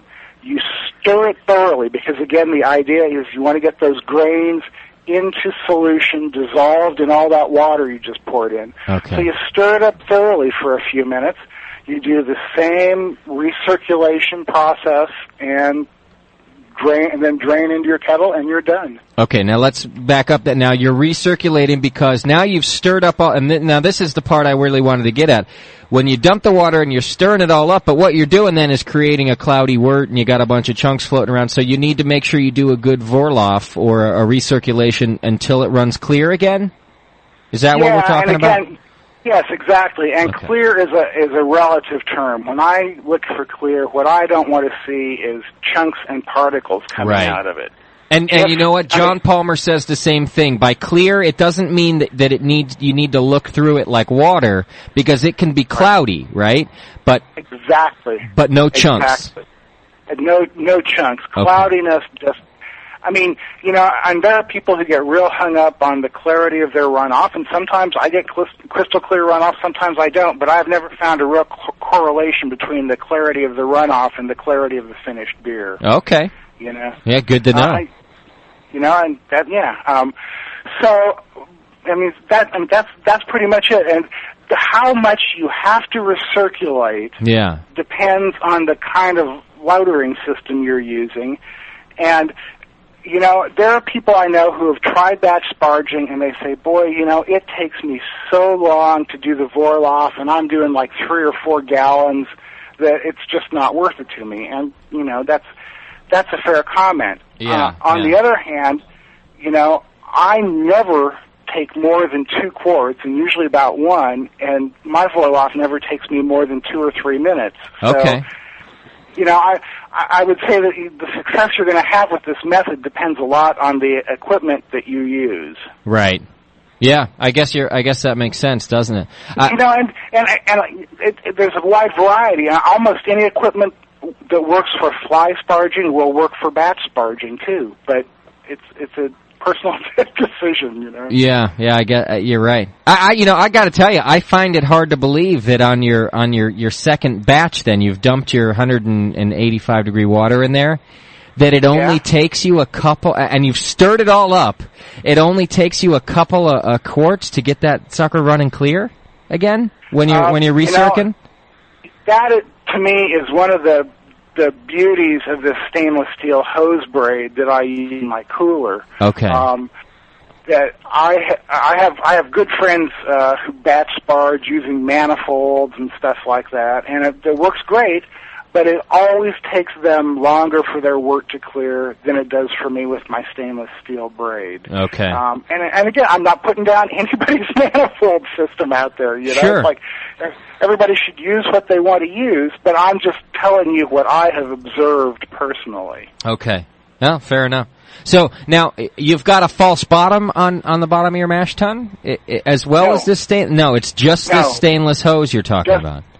Yep. Basically what it is I unscrewed the spigot from a 48-quart Rubbermaid cooler. Okay. I took a rubber mini keg bung, like the little things that go in like the little, what are they, 3.8 liter kegs or something like that. Yeah. Little rubber bungs. Okay. I stuck that into the hole where the spigot used to be. All right. I ran a piece of 3/8-inch OD vinyl tubing through that. All right. On the inside of the cooler, I stuck a piece of stainless steel hose braid from a toilet supply line. Yes, it's true. Brand new. Brand new, thank you. Not previously used. Slipped that over the end of the vinyl tubing and secured it with a hose clamp on the inside. Took the other end of that stainless steel braid, folded over a few times, and pounded the crap out of it with a hammer to seal it. Yeah. On the outside of the cooler, I stuck a little nylon inline valve into that tubing sticking through the cooler wall. Yeah. Put another longer piece of vinyl tubing on the output side of that valve, and that's the system you see on my website that I've been using for 8 years and 250 batches. No need for that any of the fancy systems there. You got to put it together and make it go.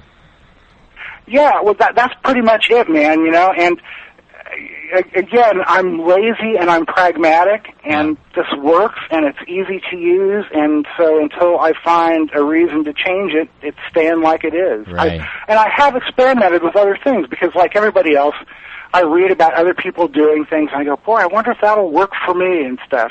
Right. And I have yet to find anything that, for me, is as easy to use, as efficient, and as inexpensive to put together. Okay. Because, like I said, I'm not an equipment guy. I don't want to spend my time building equipment. I want to spend my time drinking beer and enjoying it. Man, Denny. Me too. Denny, we got a spare room down here if you want. Have you ever move just in. you want to move in, just hang out? I mean, No, you got to see my place. You guys got to come up here. yeah, I think you're right. With your permission, I'm now going to actually use the word pragmatic to describe myself rather than lazy. Is that okay with you, Denny? I really like that idea, Justin. I think that we should give up the word lazy completely and switch to pragmatic. Yeah, absolutely, because pragmatic has such a positive connotation to it. It does? I'm not a lazy brewer. I'm a pragmatic brewer. Yeah. You can be sure that when I label this show on the website, it's called the Pragmatic Show, not the Lazy Brewer Show. Yeah. Cool. Okay. Let's talk about water to grain ratio. Now, there's a water to grain ratio for your initial mash, which I want to ask you about. And then I'm wondering if there's a separate water to grain ratio for when you do your batch sparge. So talk to me about that. What do you use? I know what John Palmer says in his book. What do you use for your initial mash? What's your water to grain ratio? It generally runs about 1.3 quarts per pound, and that is because with the gravity beers that I usually make, which is people know from my signature, are in the 60s or so. Okay. 60s plus. If I use about 1 1/4 per pound of grain, then that gives me darn close to half of my total boil volume from my initial mash runoff. And is that something you want to target? Is half of your total boil volume? Is that a general rule? Yeah, theoretically, you get the absolute best efficiency if your initial runoff and your sparge runoff are the same volumes. Okay. So sometimes if I know that my first runoff is going to be a lot less than half of my total boil volume, I'll add more water to the mash after conversion is complete before I do that first runoff to try and equalize them. But in truth, while that is a great way to optimize every last thing, it doesn't make enough difference to really go to great pains over it. You know? If I'm within a gallon of my 2 runoffs being equal, I don't mess with it, man. Gotcha. That's the pragmatic side again. Sure. Except that, what surprises me about that is that you're telling me that you hit your numbers exactly, but you're also being kind of like me about it, and you're going, well, hey, it doesn't matter. I'm getting sort of where I'm supposed to be. That's because it's the total amount of water that you run through that grain that's going to make the difference in your efficiency. I mean, obviously crush is the number one factor in your efficiency. Okay. But then the amount of water you run through the grain makes a difference. So say if I'm like, 3 quarts short of half of my total boil volume on my mash runoff, I'll just add an extra 3 quarts to my sparge when I do that so that I get the same amount of water through the grain and get those sugars out. Now, even I can understand that. That's simple. Seriously. So what you're saying is, if for example, then I just want to make sure I am understanding it. If you were looking for 3.5 gallons out of your mash runoff, your initial mash runoff, but you only got 3 gallons, you would add instead of doing the 3.5 gallons for your batch sparge, you would then do 4. You'd add a half a gallon to your batch. Sure. Yeah. That's close enough. It's not going to... I mean, we're home brewers, man. And while we want to make the best beer possible, we don't have to worry about eking out every last cent of extract. We don't have to worry about, I mean, there's just a lot of things that we don't have to deal with. And that, again, going back to cooking, that's one of the things that taught me. It's like, you just compensate. Yeah. And it's going to turn out okay. Dan Listerman, many years ago on the Rec Crafts Brewing News Group, made a great statement that I love, which is malted barley wants to become beer. Yes. Because, and that just speaks to like how easy it is to brew if you relax and just let yourself do it. Right. Okay. And that's always... I was going to say, that's always the advice I give people when they're doing their first brew. Don't freak out if things don't go the way you expect. Right. Go with it, and deal with it. Yeah. No, that's good. In fact, you know what, Denny? Show's over. I'm going to brew. I mean, that was the most simple advice I could have, and thanks for your time. I got to go do a batch sparge right now. Okay. Well, you ought to give it a try, All right. So, just to clarify then, your ratio that you're going for in your initial mash is the same that you're going to go for in your batch sparge, because you're looking for, roughly, if you can do it, 50% of your work to come out of your mash runoff, and then 50% to come out of your batch sparge runoff. Is that right? Well, don't forget that the grain is going to absorb water during your mash that it won't absorb during your sparge. Okay. So, I mean, it's like, when I mash at 1 1/3 quarts per pound, I'm using 5 1/4 gallons of water. Okay. Right? But with that 5 1/4 gallons of water, I get about, 3.5, 3.75 out. Okay. And so then to get my 7-gallon boil volume, I just make up the difference with my sparge water. Okay. So it's not, you don't use the same amounts of water each time. Okay. So so you wait then, okay, you do your runoff, your mash runoff, and you wait to see what you've got to figure out how much water you got to heat up to do your batch sparge? If I'm doing a whole lot of other things during the day, yes. Generally, no. What I do is I estimate using ProMash's water needed calculator how much I'm going to need for my sparge, and I get that amount going, and then by the time I've got my mash runoff done, that water's heated up, and if I need to add or subtract a little bit, it won't be more than a quart or two, and it'll be real easy to do it. Okay, I gotcha.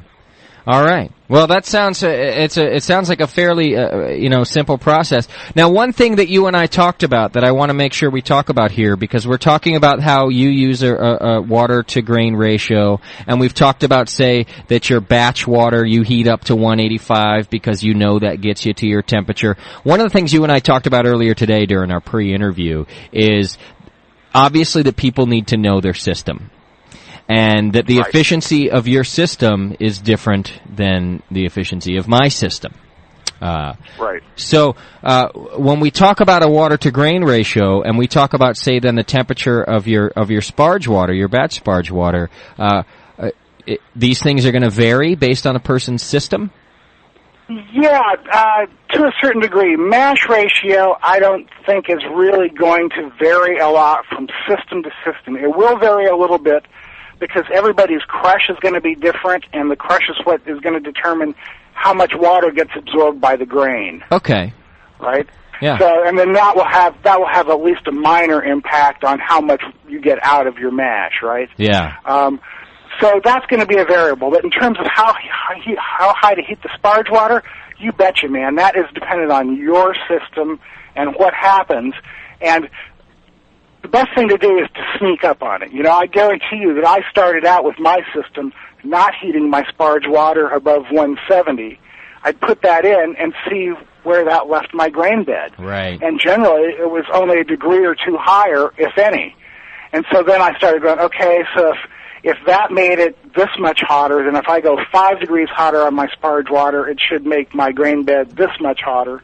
Okay. Hey, look at that. It worked. Okay, let's try a little bit more the next time. Yeah. And so that's how I arrived at that figure for my system. Now, I've gathered from other people that works pretty well for them, but again, it's something that everybody needs to determine for themselves. Sure. Yeah, that makes sense. And I had to say, that was one of the big topics with my show I did a few weeks ago about me missing my, actually it was my strike temperature. And trying to figure out, you know, what temperature you have to strike at depends on how much heat energy you're losing as you're striking. So I think you give great advice, and you know, being honest about myself, I was being a little impatient about my system and about, like you just said, that you know, you'd try it one batch and then you'd up it a little the next batch and then you'd change it again the next batch and figure out exactly what your temperatures did. And I wasn't doing that. I was going right for it and expecting to get to nail my temperature. And surprise, surprise, I didn't. You know. Yeah, no, man. I think that it's important that, like, when you're getting stuff together, especially on a new system, you kind of like take your time and think your way through it. And I have learned the lesson of not making more than one change at a time, because if you do that, you have no idea what had the effect. You know. Yeah, absolutely. Okay, now let's go back real quick, because you mentioned it briefly on your initial mash. How long do you let that mash rest? What's your standard? Almost always 60 minutes, sometimes 75 if, like today, I'm spending a little extra time on the treadmill. Oh, yeah. The only time I go longer than that is when I'm brewing a triple, and I go for 90 minutes on the triple, just for that little extra touch of fermentability, because, you know, the longer mash time is a minor variable in wort fermentability, and the longer you let your mash go, the longer those enzymes are going to keep breaking down the sugars. So when I do a triple, I want to make sure it's highly fermentable or digestible. Okay. And so I go for 90 on the triple. And do you generally 60? Okay, generally 60 minutes, 90 on your triple for more anything you want more fermentables, you go a little longer. Exactly, sure, exactly. Okay. And do you have a magic number that you like to mash at, or does that change, you know, depending on your beer? It depends on the beer, man. For stuff like pilsners and triples and stuff like that, probably like in the 145 to 148 area. Okay. For basic pale ales, stuff like that, maybe in the low 50s, you know, on IPAs 152, 153, something like that. All right. For the, you know, real malty stuff, if I'm, you know, a Bock, Doppelbock, I'll generally run up to about 158 or something. And I do single infusion mashes 90% of the time. Okay. I do step mashes once in a while, because I haven't really decided if I can tell a difference in the beers I do through step mashing. So good question. I whip one out every once in a while just to see if I can tell a difference. Yeah.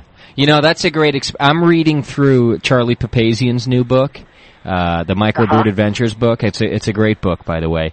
And in the back of it, he just gives tons of recipes. For every story that he gives about his adventures as a home brewer and with the microbrew people, for every story, he gives a recipe. And I'm thumbing through the recipes in the back, and I'm going, oh, well, this will be a great one to try. This will be a great one to try. And every one I go through is a step mash. Every single one. And for those of you, if you're not familiar, just in case, step mash is, you gotta do it at a couple of temperatures as you go. So you start out as a lower temperature, and then you'll head up to your fermentable temperature, and then you'll head up even higher than that, usually. But there's several different ways to step mash.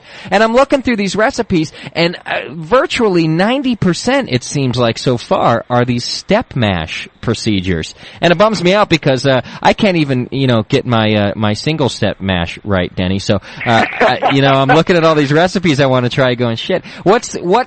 I know that you said you're doing experiments to find out if you can tell the difference. What's the theory behind doing a step mash? The theory behind doing a step mash is that different enzymes are active in different temperature ranges, and the various enzymes will have different effects on your mash. I mean, for instance, in the 140s, your beta enzymes are more active, and in the upper 50s, your alpha enzymes are more active. The lower temperature rests give you more fermentability. The higher temperature rests give you more body in your beer, basically. Okay. So the theory is that by doing these different rests at different temperatures for different amounts of time, you can manipulate the fermentability and the body of your beer. And I find that a fascinating theory, but I can't swear that I can tell a difference. And if I can tell a difference, it is so slight that I would not let a step mash scare you off of doing a recipe, Justin. I would say pick a compromise temperature and do a single infusion, and that's generally what I advise all new brewers who are getting freaked out about doing a step mash or saying, oh my goodness, this recipe has a protein rest, I've never done one of those before. Right. You can almost always get away without doing that kind of stuff without severely negative consequences. And the chances are that my palate and the other beginner's palate, that we're not going to know the difference, are we? Well, that's definitely true, and I think that, while I won't say that step mashes don't make a difference in the finished beer, but they may make so little difference that it's not worth not brewing a beer if you don't want to do a step mash. Okay. And, that's the way I go. I mean, I make Pilsners all winter long when it's cold, and I go back and forth between doing step mashes, decoctions, and single infusions. Yeah. And to tell you the truth, I think that they all turn out great. So, right. Being pragmatic again. Yeah. Now that makes sense too. Well, I like that advice because there are so many recipes in there that I want to try, and I'm going, shit, step mash again, So, maybe just go for it anyway. Do the recipe first, do it as a single infusion, and then someday when you have your shit together and you've got the whole thing down, then go back and try it as a step mash and see if you think it was worth the extra effort. Right.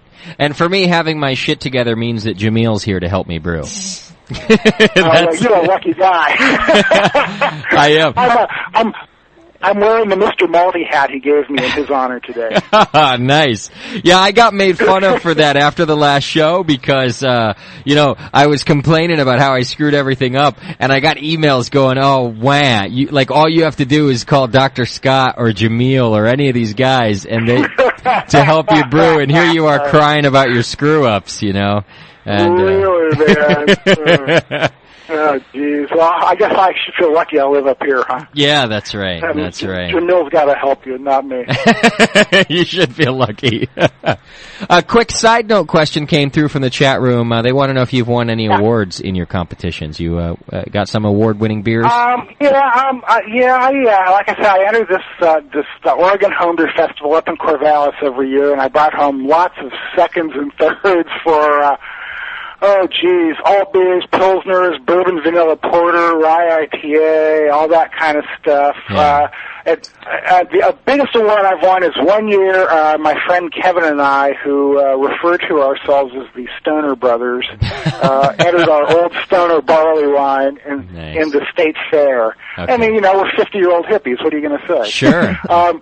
So every year we make this batch of old stoner barley. When I was telling you about that, we party guiled, and we entered some of that in the Oregon State Fair, and took a blue ribbon with that a few years ago. Beautiful. I'm down to my last bottle of that. It's 5 years old now, and it's heaven. I wish I could clone it. Okay. So, but I mean, that's about it. And and I just, like I said, I just don't enter a lot of competitions because, I was going to say I'm lazy, but I'm really pragmatic. You're pragmatic, yeah. That's right. Yeah, right. Yeah. It's a new brewer's term. Yeah, that's right. I love it. I love it. So yeah, I've won those kinds of awards. I haven't ever entered NHC or anything like that. Okay. I figure if I don't enter, I can't lose. Yeah, I like that theory too, actually. Well, I'll tell you what, we around here don't think that it is a standard of being a good brewer that you're award winning, but we do talk a lot about competitions and things like that. So it did come through the chat room, and I wanted to ask you about it. Sure. Go ahead. I was going to say, to me, the biggest award that I could have gotten is that there are so many people out there who started brewing all grain after reading about the way I do it, and who have brewed my rye IPA and bourbon vanilla porter and alt recipes, and sent me emails going, "Oh my God, even my wife likes this beer."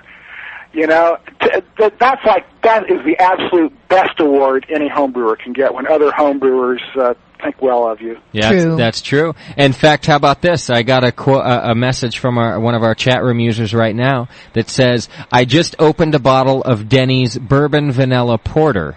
And he says that it's ambrosia. It's wonderful stuff. Yeah. Thank you. I'm so honored, man. I just love hearing that. It's great because I get to trade beers with a lot of different people around because of that. I mean, people send me their versions of my beers, and I send them my versions back. Hopefully, I'm fairly flaky about that. It's a real nice experience interacting with other homebrewers like that. Isn't that the cool thing about all of the forums that are out there now and the homebrew forums? Oh, yeah. Is that guys get on there and you get to know each other, in a text sort of way, but you get to know each other and you start sharing beer. Not only are you sharing tips, but all of a sudden you got a beer exchange program. It blows me away every time I see that stuff. It's really, it's cool. It's really cool. I mean, homebrewers are a great group of people, and kind of in line with that, I want to give a plug for next weekend. We're having the Hop Madness Festival up here, which I don't know if you've heard about. Started as the 20th anniversary celebration for Fresh Hops about 6 years ago, and since then, a bunch of homebrew clubs in the valley, Willamette Valley here, have taken it over, and it's an overnight camp-out, beer-drinking extravaganza. Dave Wills brings in piles of fresh hops cut right out of the fields for people to brew with. Beautiful. People set up their brewing systems, pick the hops off the vines, brew with them. I run the Best Damn Hoppy Beer contest, which is no styles are allowed, and the Best Damn Hoppy Beer is picked by a panel of drunken judges. I love that. Shit, I might win that competition. I ought to enter. No. This is all happening next weekend in Brooks, Oregon on Saturday and Sunday. If anybody's interested, you can go to the website hopmadness.com and get more info about it. I'm glad you brought that up. You could also probably go to freshhops.com. Dave Wills, if you folks don't know, was one of the great and generous sponsors that helped get the Brewing Network to the NHC, where I actually met Denny. So I guess you could do this whole long string of relations and say that Dave Wills from Fresh Hops was responsible for Denny doing the show today, because I met him there, and it was thanks to those sponsors. Go to freshhops.com and pay Dave Wills a visit. He's a really nice guy, and he had no idea who I was. He's a good guy, isn't he? David is a great guy, and he has been instrumental in putting this festival on for the last 6 years. He contributes a keg of beer. He contributes hops for prizes for the Best Damn Hoppy Beer contest. That's so cool. As did Y-Yeast this year, too. So we got some great prizes for the contest. Yeah, he had no idea who I was when I called him up, and I said, "Hey, we're this radio show, and we're going to NHC, and we're looking for sponsors." And he was very cool, and he jumped right on board. So freshhops.com, check that out. I heard a rumor about that festival, Denny. I think from somebody who called into one of our shows that it was a couple of years back. Somebody actually kind of stole the farmer's truck, the hop truck. Oh We don't talk about that, Justin. But am I talking about the right festival, or am I mixing up my festival? Yes, I'm afraid you are. That was, yeah. You know what's that was not fun, waking up in the morning with a serious hangover and seeing state police all over the campground. But what's great is that even after that happened, you guys were invited back, and you've been on your best behavior ever since. Well, actually, we had to find a new location after that. Oh, I thought it was that you guys went right back there. No. I didn't know that. We changed locations after that because they weren't really just having us come back. That makes it even funnier then, Denny. It does. Yeah. All right. Yeah, well, Hey, you know, it happens. I guess yeah, exactly. You know, exactly. crazy IPAs. At any rate, pardon? Crazy IPAs will make you do that. Yeah, yes, they will, and man, that was amazing. But at any rate, yeah. we don't do that anymore. Yeah. We just have the festival now. No, it's a safe and sane. Safe and sane. Yeah, festival. well, I don't know about sane, but it's definitely safe. Okay. We're still doing the tours of the hop farms and stuff like that. Anyway, it's a great thing. If people are interested in coming, go to hopmadness.com, check it out, and definitely give Dave a visit too. Very cool. Did you type that in the chat room for us, please, Daniela? Hopmadness.com if you want to go to the festival, or of course freshhops.com, and Dave Wills is a good contributor to that. Okay, I want to use this opportunity to segue over to efficiency with you, Denny. Sure. And here's what I want to ask you about. Now, as you said in the beginning, I'm a big fan of John Palmer, and I'm a big fan of his book, as I think everybody is. I mean, it's basically one of the standards in home brewing. And sure. Oh man, the new edition just rocks, man. Every time I read it, I get excited. Isn't it great? I mean, this new edition is so great. It's a kind of book, and my listeners know this. It goes along with being pragmatic. If you get too technical on me, I'm going right to sleep. I'm turning off. I'm out the door. The great thing about this book is that you could have it either way. Because John really, he'll go for 5 pages and he'll give you the whole technical rundown. And then on the very next page he'll say, okay, if you didn't bother to read everything I just said, check this out because I'm going to make it easy for you. And it really does that isn't that great? Like every part of the process, he does that for you.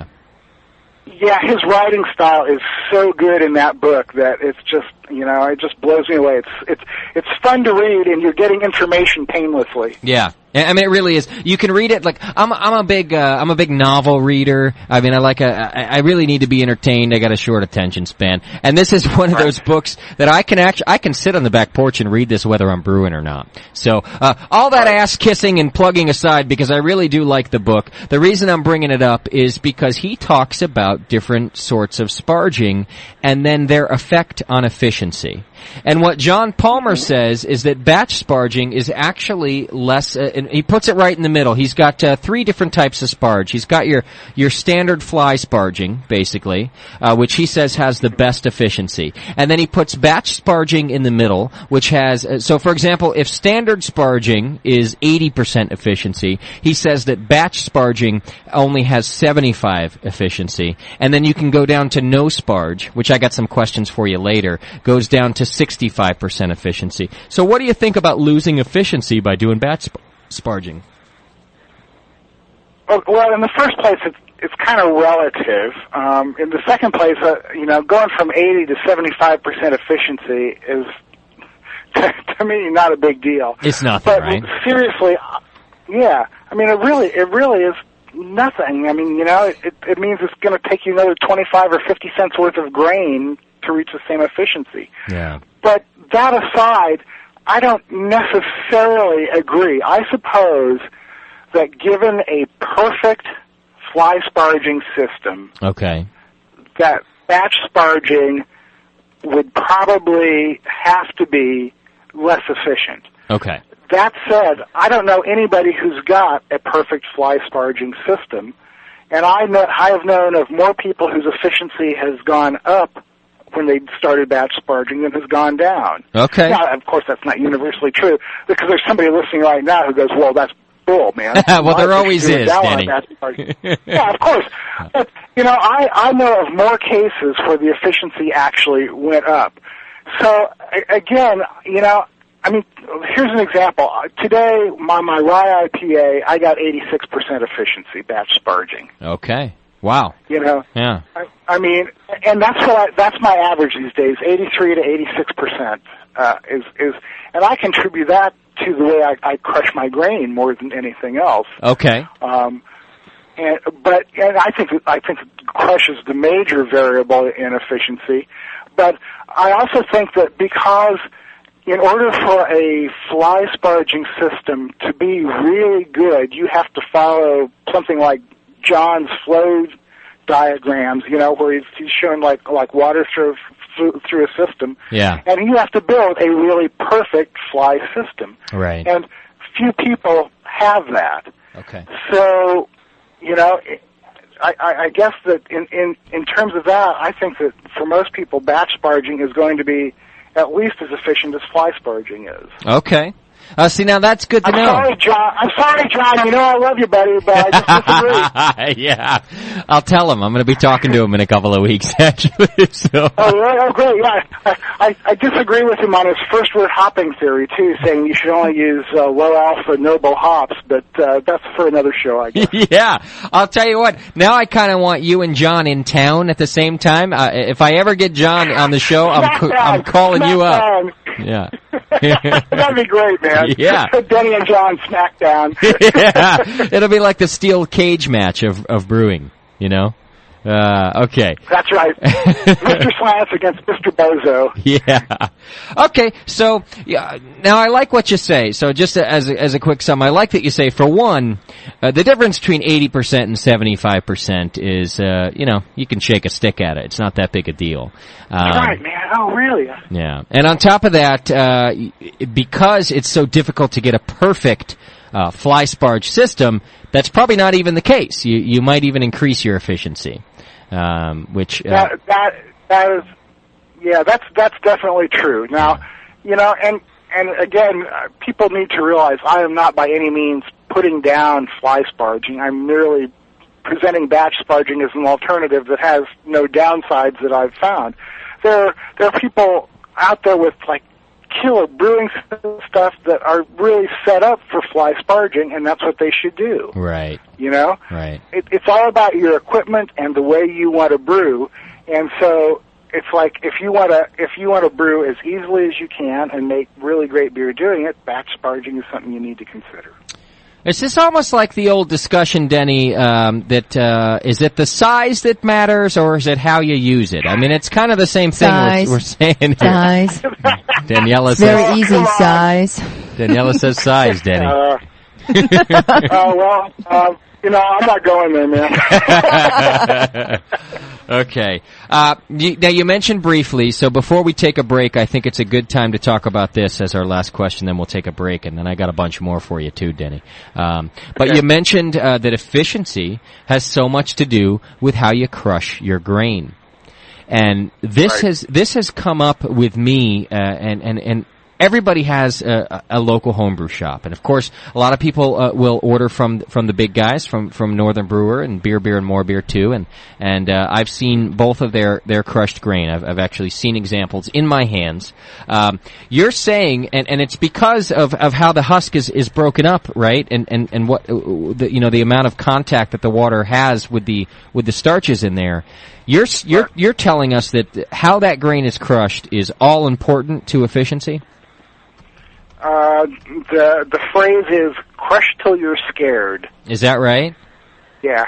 I have a whole lot of flour in my crush. And again, this is another one of the things that's going to depend on your own brewing system. Okay. I have discovered that I can take I have got a JSP adjustable malt mill. Okay. And I crank the rollers until they're closed as far as they go, open them until I can just barely see them move, and that's how I crush my grain. Okay. And there's a ton of flour in there.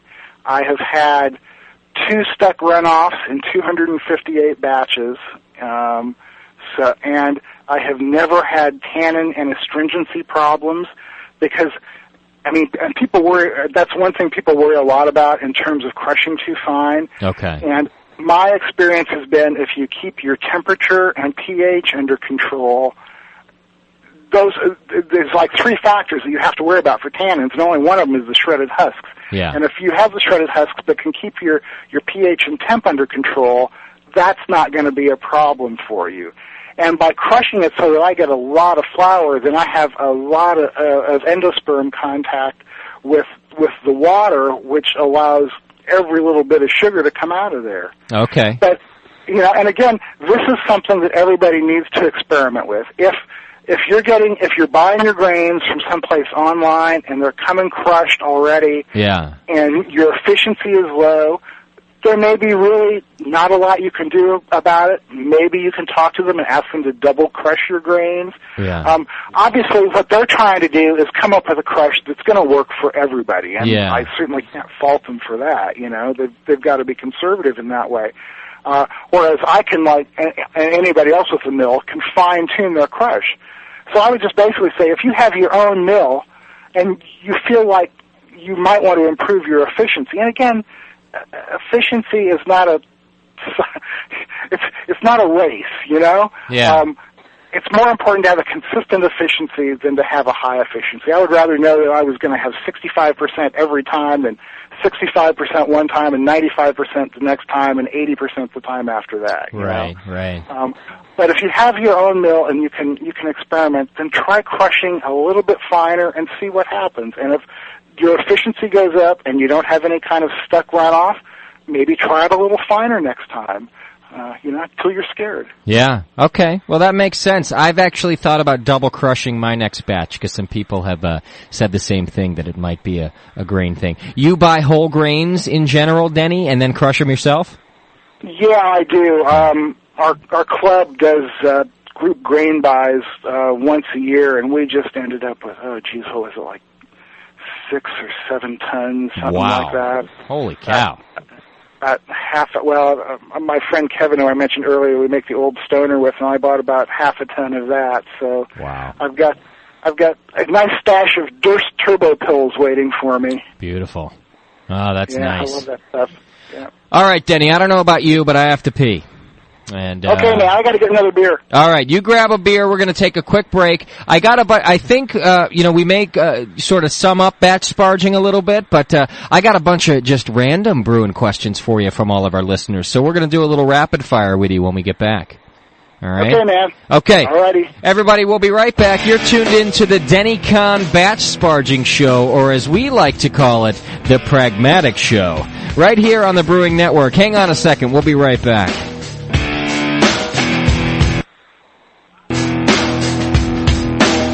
You're listening to the Brewcasters. The Brewcasters on the Brewing Network.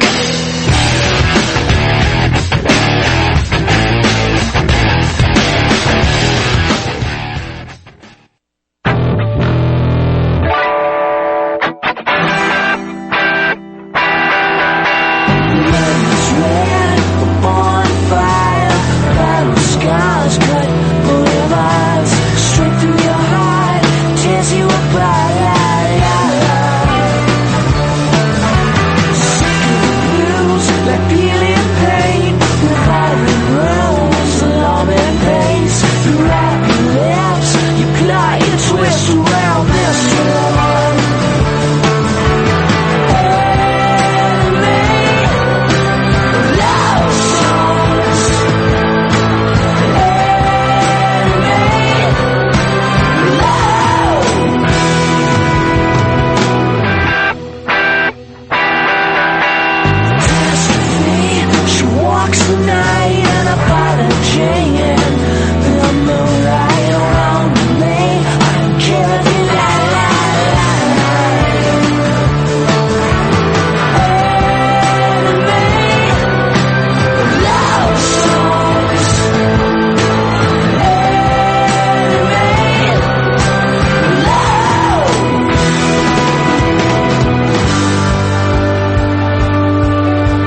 back to the Brewcasters. The Brewcasters. On the Brewing Network.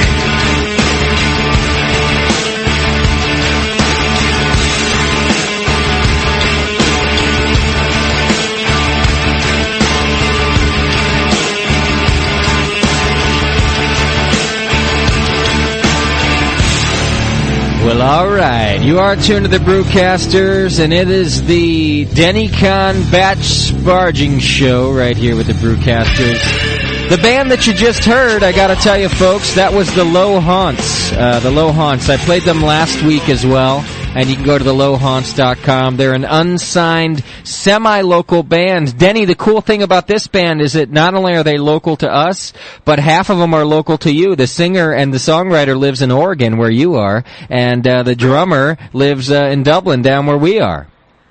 Cool, man. Yeah. In fact, they do some great stuff. The guy who writes and records and sings all the music, he's got a great, a very budget home studio, but he's so good at sort of recording that stuff that he ends up with some nice copies himself. I might give him your card there for a little mastering or whatnot, you know? Hey, man, yeah, I'd at least love to hear his stuff. I spent many, many years playing in bands all the way from Northern California over into Idaho, and you know, it's like I can relate to people trying to make it like that. That's a tougher life than trying to be a pro brewer. You know what? It is. It is a tough life. And this guy, he's been doing it a while too. Like I'm not going to tell you how old he is, but he's been doing this thing for a long time, and he's one of those guys. I'm sorry to segue off into music here for a second, brewers, but well, that's cool, man. Hey, that's my other life. I know that Denny can relate, so that's what I'm doing here too.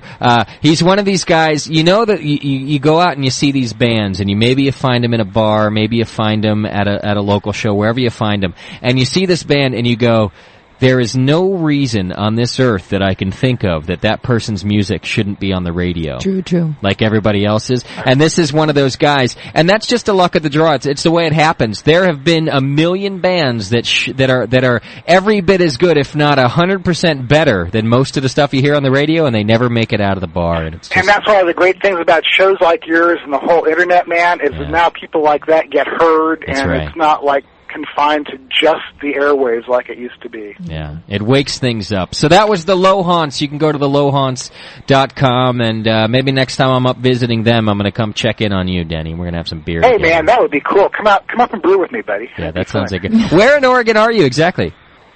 Right now, I am sitting on Poodle Creek Road outside of Notai, Oregon. It's about 25 miles west of Eugene towards the coast in the foothills of the Coast Range Mountains. Poodle Creek? You know what, Denny? Did you just say Poodle Creek? You did. I'm gonna go out on a limb here and say that there's not a place I can think of that sounds better than Poodle Creek Road right outside of Notai, Oregon. I don't know what it is, but it just sounds good. You know, when I first moved here, I would look at Poodle Creek Road and laugh and go, who in their right mind would ever live on Poodle Creek Road? And then I ran across this beautiful 14-acre slice of heaven with 400 feet of river frontage and a building for me to brew in and everything, and it's like, man, I'm never leaving. Wow, Denny, I might be there sooner than I thought, actually. That sounds really nice. You don't know what you're getting into, Danny. You want to invite me, not Justin. Yeah, that's true. I'll ask my wife, Daniela. See? Damn it. All right, you are tuned to the Brewing Network, and we've got Denny Conn. Don't forget that next week we've got the Brothers White for the first time ever in our studio. Both Chris and Mike White from White Labs Yeast Company are going to be on the show. Now, Chris White's done the show with us before, but he's always done it via phone, and both of the White brothers are actually going to be in the studio. We're going to talk about cold pitching versus warm pitching. We're going to talk about yeast starters. We're going to talk about new products. We're going to talk about them delving into other things in the yeast world and all sorts of stuff. So make sure you tune in next week to check out the White brothers, White Labs Yeast Company, rather, right here on the Brewing Network. All right, now back to Denny. Denny, I got so many questions in front of me for you, I don't even know where to start.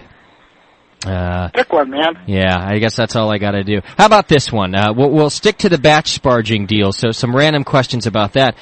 People want you to discuss the reason that it looks like that Bud Miller Coors, why don't they batch sparge?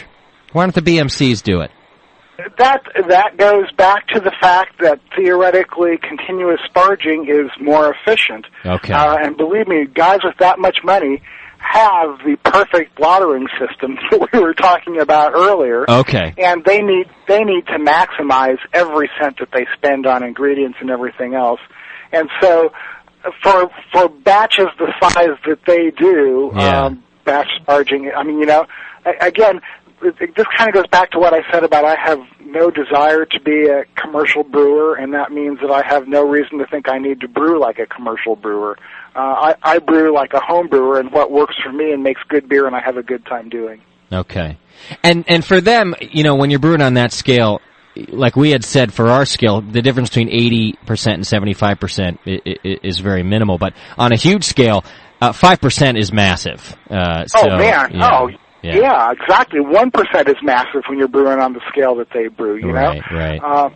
So again, it goes back to the fact that, we're home brewers, and if you want to brew like the commercial guys do, more power to you. I don't care to do that.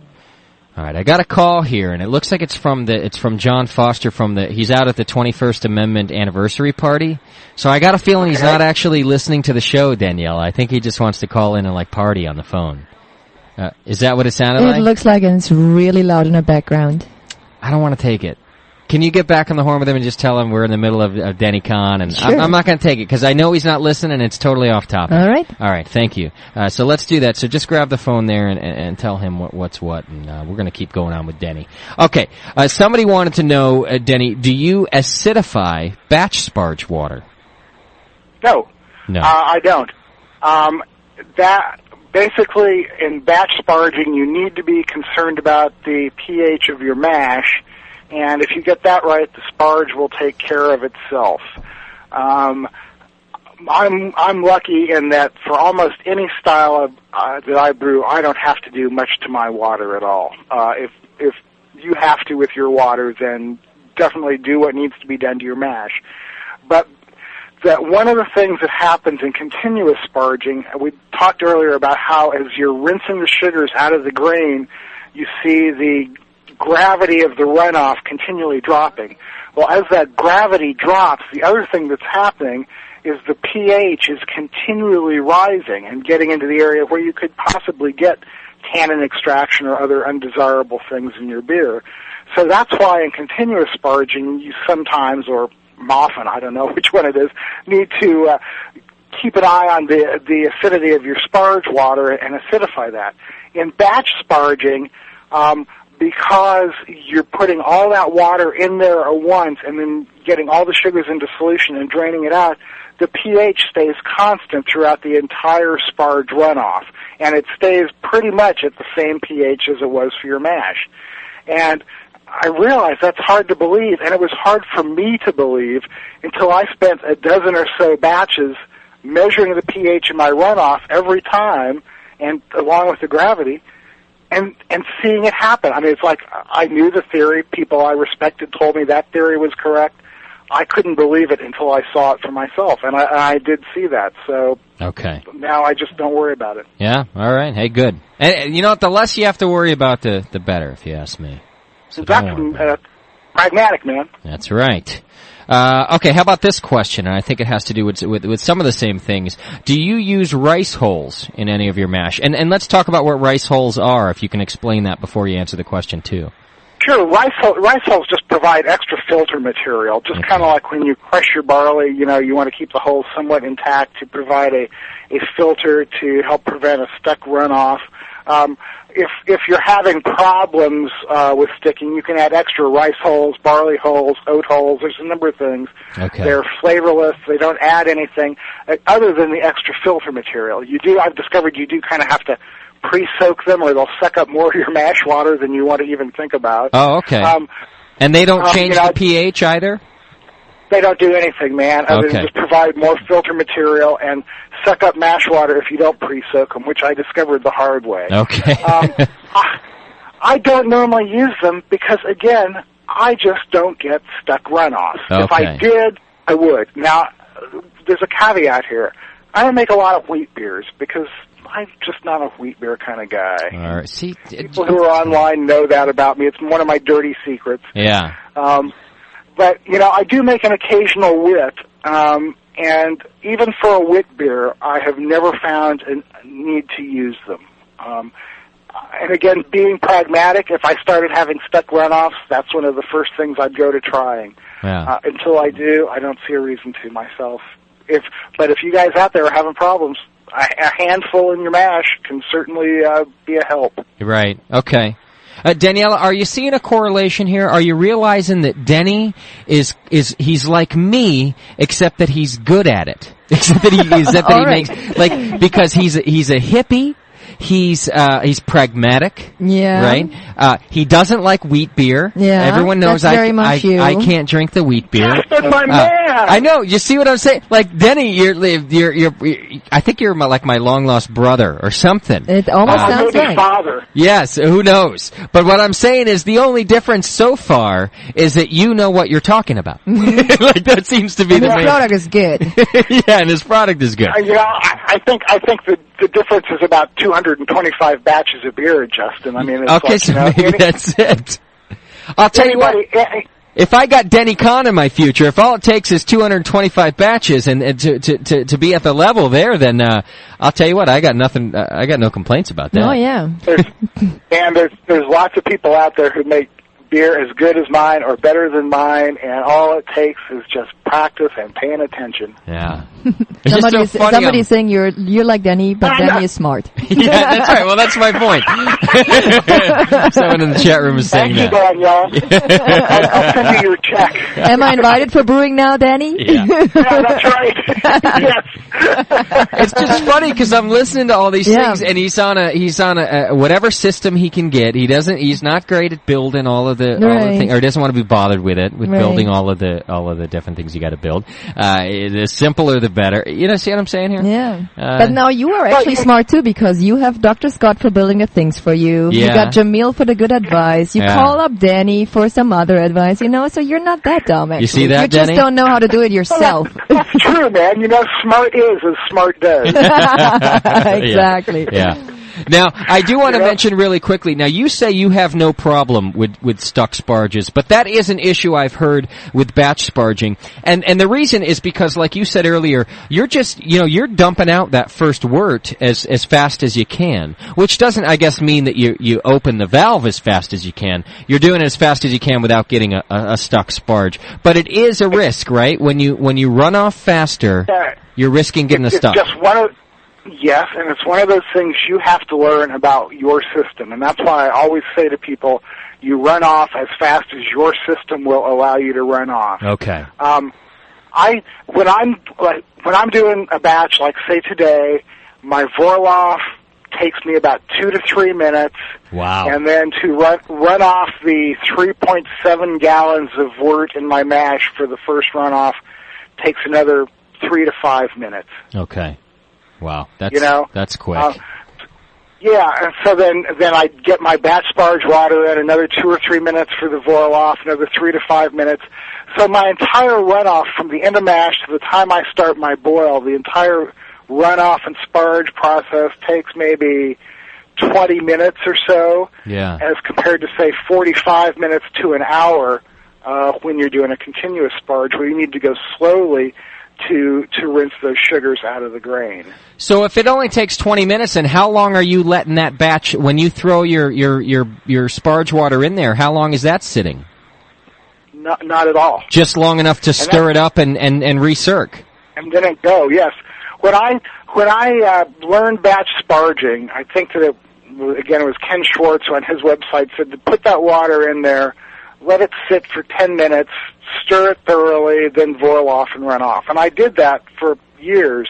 Okay. Then Bob Regent from San Francisco, who is another one of the early proponents of batch sparging that I had learned immense amounts from, posted on Recraft's Brewing news group that he just puts the water in, stirs it, and runs it off and doesn't let it sit at all, because what's the point in letting it sit? Conversion is done. It's the stirring that makes the difference in getting the sugars into solution into the water. Sure. So I went, damn, that makes sense. Yeah. And I tried it, and sure enough, it didn't affect my efficiency, and it saved me another 10 minutes. Right.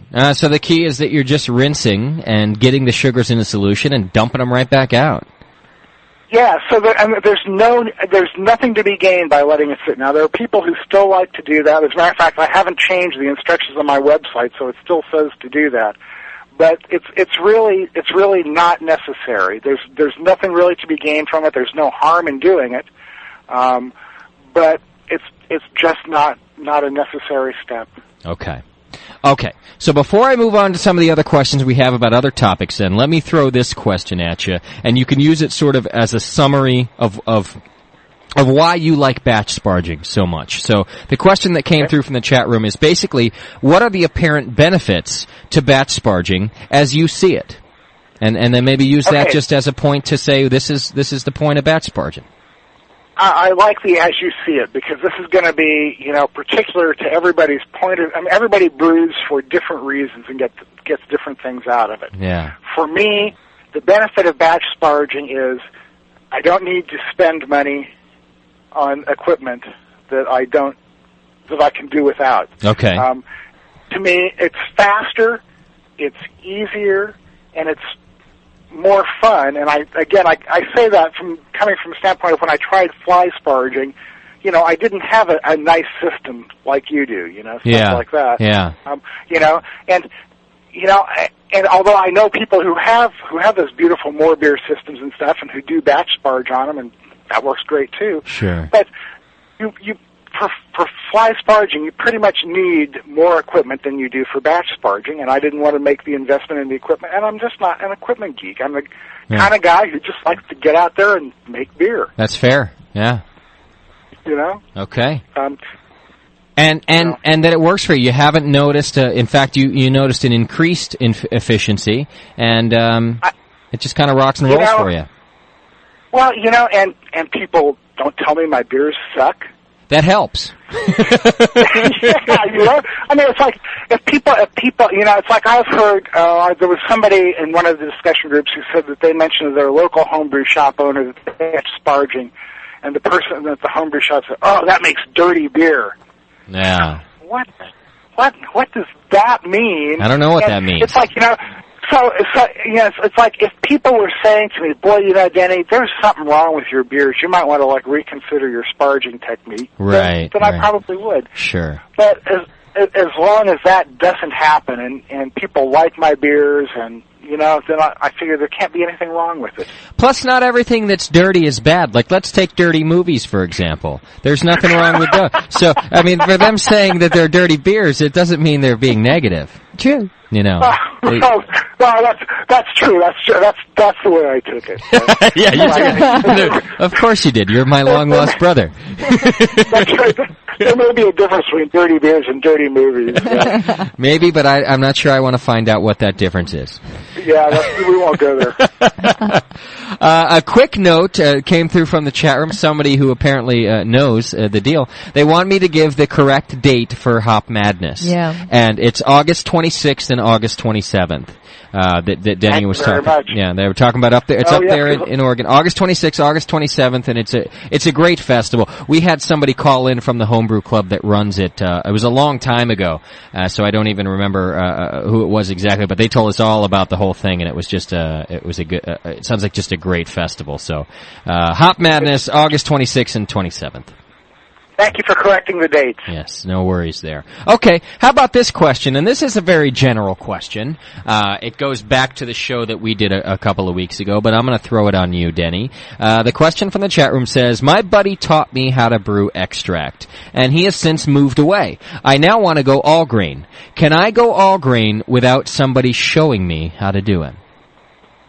And I think that's a good question. Yeah, well, I mean, I had no one to show me how to do it, so I guess the answer is yes, you certainly can. Yeah. I had never seen an all-grain brew when I did it before.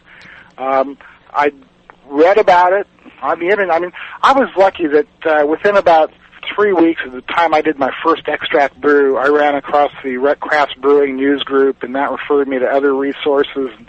Since then, it's just grown, Yeah. So there's a lot of resources out there, and you can definitely do your first all-grain brew without anybody showing you how, especially if you've done extract brewing before. Yeah. Because extract brewing teaches you the basics. And once you get past the mash part of all grain brewing, it's exactly the same. That's right. In fact, I think it's easier once you get past the mash part, because you don't have to bring to a boil, stop, add extract, stir it in, and then bring to a boil again. Like, there's actually an extra step in brewing extract, in having to stop and add the extract so you don't burn it on the bottom and that whole bit. Right. So you're right, Denny. Once you get past the mash, it's actually, I think, even easier to do. And people I always tell people who are about to do their first all-grain brew, just don't get freaked out. And relax and enjoy it. It's going to happen. Again, going back to Dan Listerman's thing, malted barley wants to become beer. Yeah. I mean, you do your first all-grain brew and you're shooting for a 153 mash temperature and you hit 148. It's fine. What if you're shooting for 148 and you hit 142, Denny? Not that that's ever happened to me. Yeah, right. In that case, Justin, I recommend calling Jamil. That's what my listener said, too. They said, why didn't you call Jamil? Well, I'm going to run with this for a second and answer the question as well, because I got to be honest about it. No, I don't think that you necessarily need someone to show you how to do all grain. I like Denny's philosophy that, don't get freaked out about it. Just do it. If you've read about it and if you've listened to a couple of the shows, you know how to do it. In fact, I would say go back and listen to our first all grain show. We did a whole show about how to go all grain, and it's there in our archives, and check it out. That's really going to take you a long way. The other thing I'd recommend is John Palmer's book here, How to Brew. That's going to take you a long way. There are some things that it would absolutely help if you had someone there to help you or show you how to do it, but you're going to get to learn it anyway. Like, you really will kind of figure it out a couple of batches into it. On top of that, there is a video out there that I know of that it's one of our listeners, so I really like it, and I want to mention this. It's at crotchrot.com. Now, I know that sounds like it's going to get you in trouble with your wife, but I guarantee you it won't. It's an all-brewing website. It's crotchrot.com. And he, listener from since the beginning, he put out a video showing you how to go all grain. And it's a cool video. It's not very long, and it's well-produced, and he's out there in his backyard, and he's doing the whole thing. And he's on a very basic system, just like you'd find Denny or myself on. He's using a cooler. He's not using a B3 giant automated system. And that is actually a video that you can watch what's happening. So I'm going to go ahead and say that, along with Denny, no, you don't have to have somebody there to help you. Check out the video at crotchrot.com. Read John Palmer a little bit. Listen to the All Grain Show, and you're going to do fine. Chances are you're going to screw a couple of things up. Like Denny said, you might miss your strike temperature like I did, and you might miss your gravity, and you might miss a few things, but you're still going to make a pretty decent beer. So don't be afraid to go.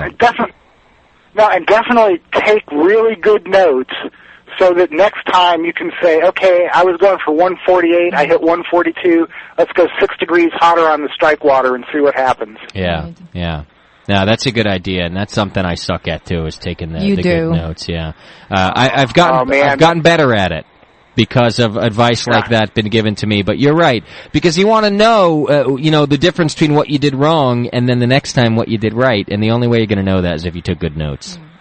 Yeah, I've got a computer out in my brewery so I can run ProMash, and I keep extensive notes in spiral binders at the same time. Beautiful. And it's just invaluable, man, when you're looking back at something years later and go, boy, how can I make that better, Denny's right. Remember, he's like me, except he knows what the hell he's talking about. So, listen to the man. Okay, let's go to some random questions I got here coming at you. This one, people want to know how you measure the water in your kettle. Oh man! So that's a good. What kind of kettle are you using? I have two. For heating water, I use a 7.5 gallon aluminum pot that came with my original turkey fryer setup. Beautiful. And for boiling, I have both a 13.5 gallon and a 15.5 gallon converted keg.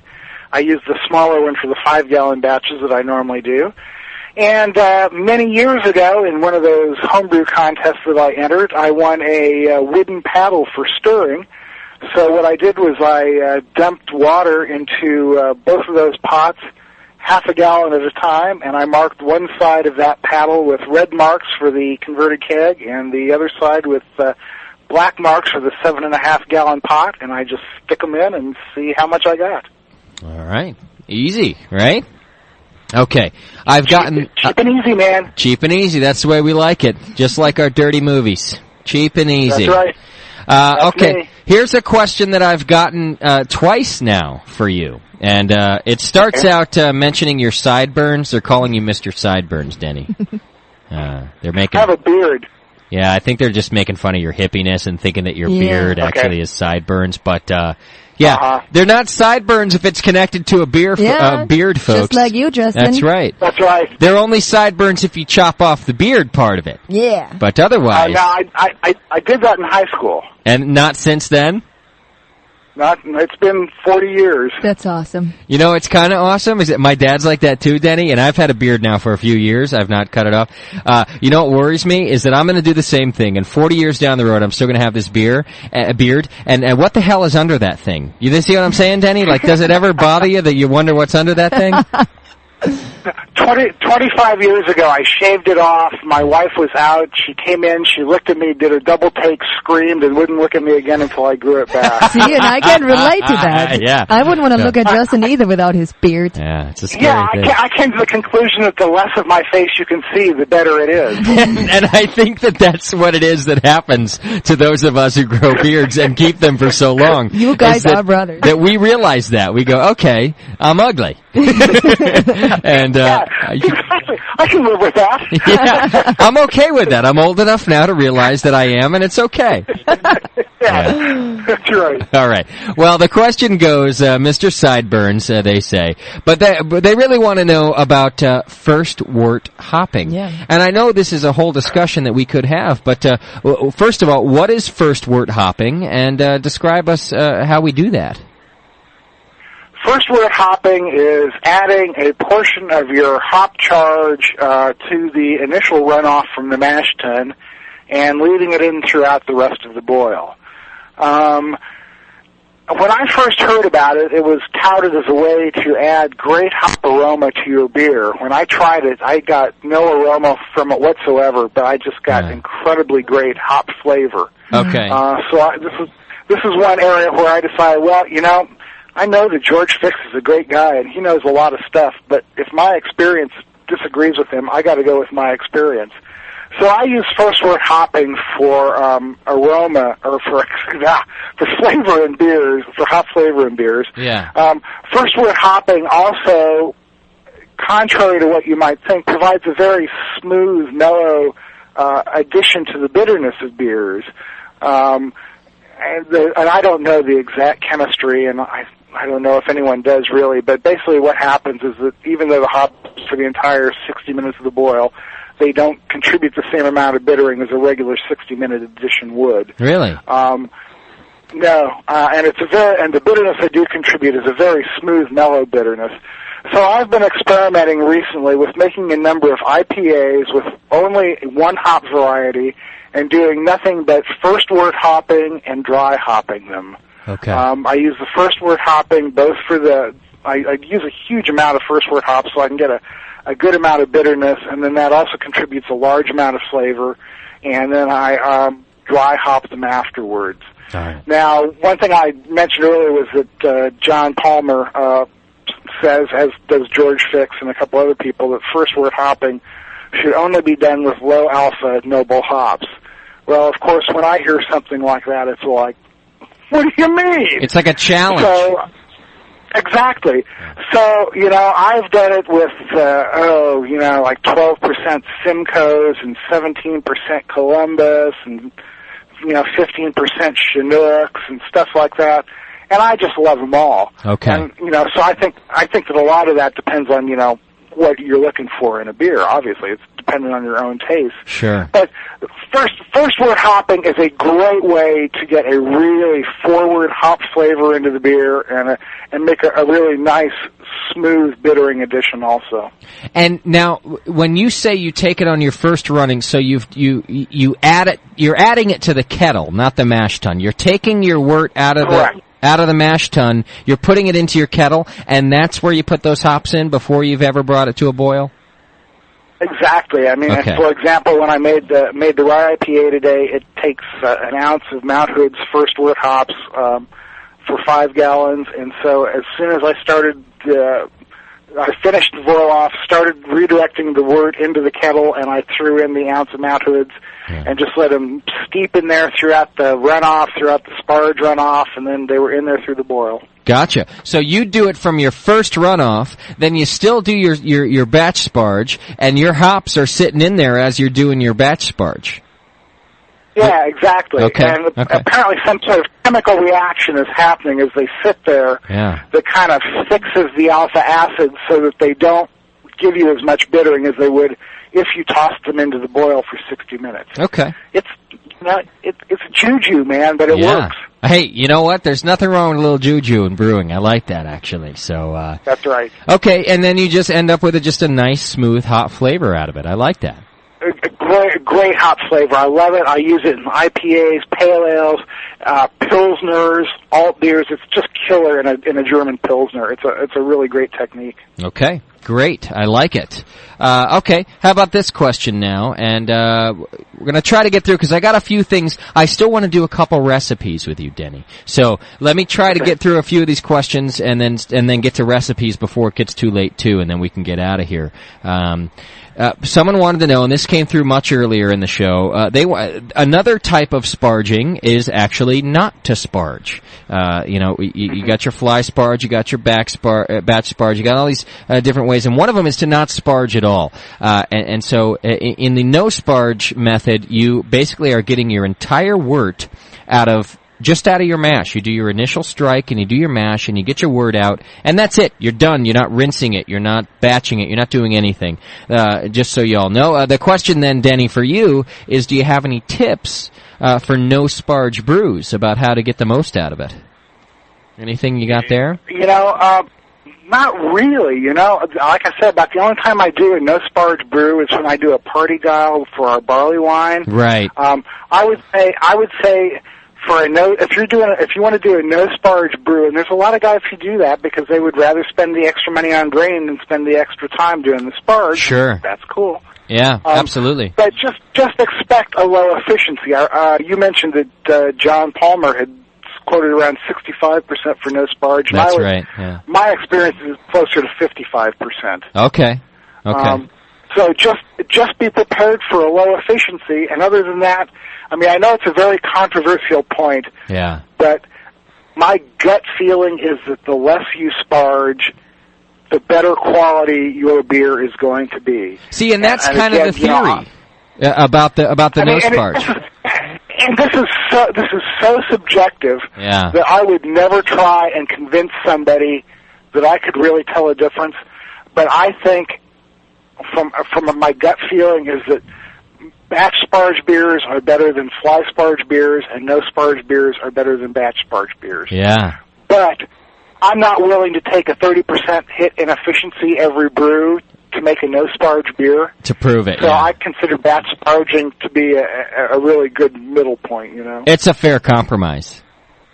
Yeah, exactly. I'll tell you, I had not thought about no sparging because I had never, until I read John Palmer's book, I just hadn't thought about it even as an option. And the way that John describes it is, he basically says, hey, if you want the most sort of out of your grain, you're going to get it right at the beginning. The reason that we sparge is to increase our efficiency based on grain.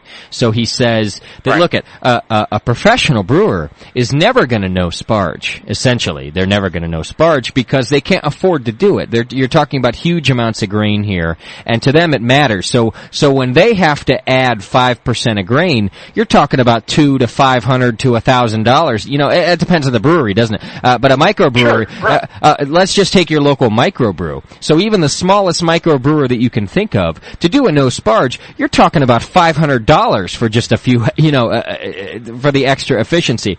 Whereas a home brewer, we don't have to think about that necessarily. If you're willing to spend the extra few bucks on grain and you have a large enough mash vessel to do it, you could easily do a no sparge. And the idea, just like Denny says, is that it's probably a better way to get your word out, because you're hitting the grain with the water. You got your wort, and that's it. You're done. It's a one-time deal. You're not rinsing. You're not getting astringency. You're not doing any of the other things that happen with improper rinsing and batch sparging and whatnot. But it still kind of blows my mind that I would just do that, Denny. To be honest, I couldn't picture myself buying that much grain and just doing a one-off thing, because I would just not for any reason other than I would feel really uncomfortable about it. It's like I'm missing a step. I understand, man. It like kind of offends everybody's sense of frugality to do that. But on the other hand, I really recommend everybody try it once to see. Yeah. Because, I mean, how the hell are you going to know otherwise? You're right. You're absolutely right. That's my whole. That's how I learned about brewing. That's how I advise everybody to learn about brewing. Absorb information from people. Anything that makes sense, try it for yourself and see what you think. And if it works for you, that's all that matters. Yeah.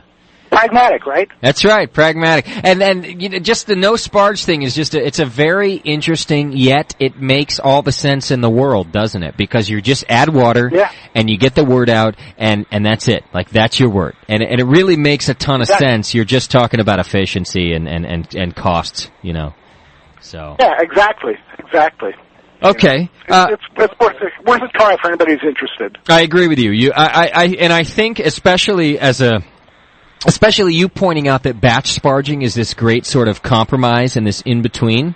I think to figure that out for yourself, it's a great thing to do. Do the no sparge batch, and then do the batch sparge, and then do a fly sparge, and it really would be interesting to find out how the exact same beer, the exact same recipe turned out depending on the three things that you did, I think so too, man. I agree. Everybody should, I mean, if you're interested in comparing the methods, the best thing to do is compare them for yourself, not take anybody else's word for it. Yeah. Even mine. even Denny's. We come up with these ideas, like you've just said on here too, Denny, about experimenting and trying things out. All the time we come up with these ideas on the show about how let's test things, let's do these experiments, or we're going to talk about it next week when we got White Labs in here about an experiment that we're going to try with them. And there's just not enough time and not enough manpower for us to do it. I think we need to have a brewing network, a volunteer experiment group. Kind of like the volunteer fire department, and we get a bunch of guys, and we got to get the guys who they know their system already. They've been doing it for a while, so they have they have consistency going for them. And Denny, you'd be perfect for this because when you brew, you hit your numbers every time. It's a consistent thing. Jameel is perfect for it. We need this volunteer experiment department so that we can sort of do these experiments for people like we're talking about, and then talk about them on the air. Which isn't to say people shouldn't do them themselves. I don't want to take the place of that, but I want to be able to talk about what happens. So I might have to start a network experiment team. Man, if Jamil's in, I'm in.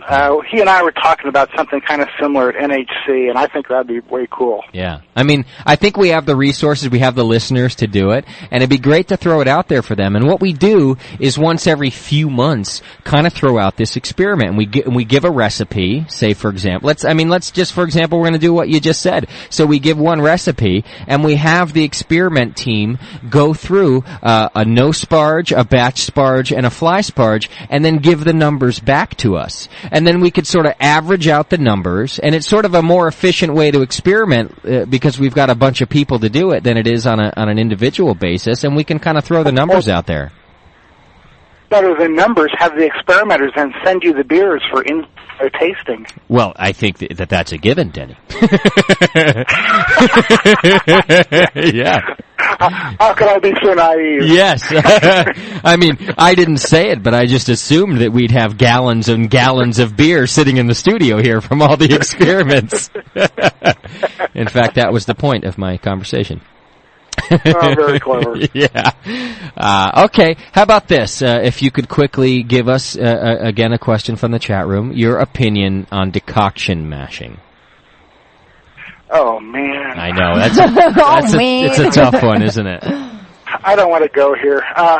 People who know me know that a couple of years ago I got a bunch of brewers together to perform an experiment to find out what kind of effects decoctions had on beers, if they had any effect at all. Oh, wow. Let me just say that I learned a lot from the experiment, and that I would encourage everyone who is interested to do exactly the same recipe as a decocted recipe and as a non-decocted recipe and decide for themselves. Yeah. Yeah. Okay. I got a lot of good info. I learned a lot, but I also took a lot of flack from people who, I mean, basically what 42 tasters told me was that there was no clear preference for decocted beers, and the majority couldn't detect and didn't prefer a decocted beer. Wow. But people don't seem to want to accept that data. So of course not. I'm just kind of letting it go. Yeah, okay. Well, that's fair, Denny. You know what? I appreciate your diplomacy, and at the same time, as you're saying it, I'm thinking that there are German brewers everywhere that are turning over in their graves, and that might be. No, they're not actually. I have information that a brewer at Weinsteffen, they did a similar experiment, and they came back with similar results to mine. Is that right? The latest edition of Brauwelt International, they did an experiment on decocted beers, and they found no clear preference for decocted beers. No kidding. Yeah, I mean, it's like, but yeah. Let's just leave it at that, huh? Okay, absolutely. Well, let me ask you this then. So, leaving it at that and without dragging it all out, is it safe to say, Denny, it sounds like you've maybe caught a lot of flack for your opinion and your results of that experiment?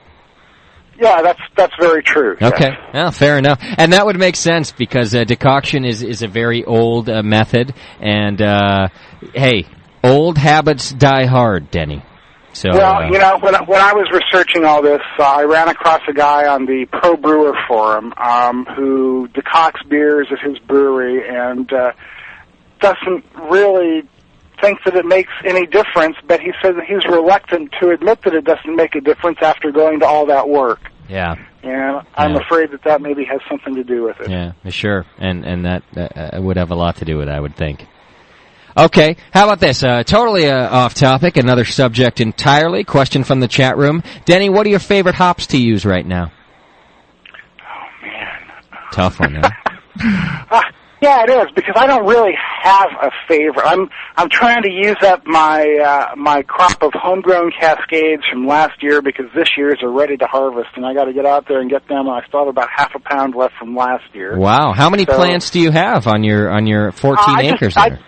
I just have one Cascade plant. It's back in the garden, growing along our 6-foot-high deer fence, and my lovely wife takes care of doing all the watering and stuff, so I get to pretty much ignore it. Oh, that's great. And I go out and pick them. But she loves Cascade hops, so I brewed the beer she likes with them. So anyway, right now Cascades are a favorite. Okay. I always love Columbus and Mount Hood. I always have Spaltz around. I've never used that hop. Not yet. Oh man, I got into using them for alt beers, and I discovered that it's just a killer all-purpose noble hop for pretty much any kind of German lager. It works great in Belgian beers. And is it a all around, like bittering to aroma? You can use it for every part, or definitely. Yeah, definitely. Okay. So okay. It's kind of like Hallertauer, but with a bit more spice to it. You know? I really like it. It's a great hop. Daniela, have you heard of this one, the Spalt? No, I haven't. It's is it Spalt? Spalt. It would be Spalt. Spalt. You know how I just pointed out to myself that I've not used it that I've never used it is again reading through all those Charlie Papazian recipes. There was a few of them in there that wanted to use the Spalt hops. And as Denny just said, there was I was looking through about 3 different Altbier recipes, and they all had Spalt in there. There you go. It's the classic Dusseldorfer alt hop. Okay. Nice. Oh, there you go. Sounds tasty already. Daniela's dad in Germany there, he loves the alt beer, so he's probably a big fan of the Spalt too and doesn't even know it. Yeah. It was alt beer that got me into all grain brewing. Okay. Oh, is that right? My dad did? No, alt beer did. Oh, I see. Wow, that'd be cool. Yeah, your dad's global, Daniela. Apparently. How about that? He has a second life. You know what's funny, Denny, is that I bet you that you don't drink any more or less alt beer than Daniela's father does. He lives in Bavaria and only has alt when he travels up to Dusseldorf. It's not exactly you won't find it on tap throughout Germany. You might find it in the bottle, but you certainly won't find it on tap unless you're in Dusseldorf. Yeah, that does not at all surprise me. I consider myself fortunate that we've finally had some good ones start showing up over here. Yeah, it's really in Germany. Beer stays very regional if it's really good beer. It's really surprising, actually. We've talked about this on the show a lot, but it stays regional. You drink it where it comes from, you know. Yeah, definitely. So I don't know. And isn't that what it's all about? Yeah, absolutely. You just ask Brian Hunt. It's definitely about the regions and keeping it at home. You know.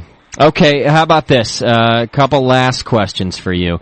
People who know you, obviously, and you can go look at Denny's system. Daniela, did you type that into the chat room several for everybody? times, yeah, but I'll do it one more time. Okay, it's hbd.org/cascade/Denny Brew.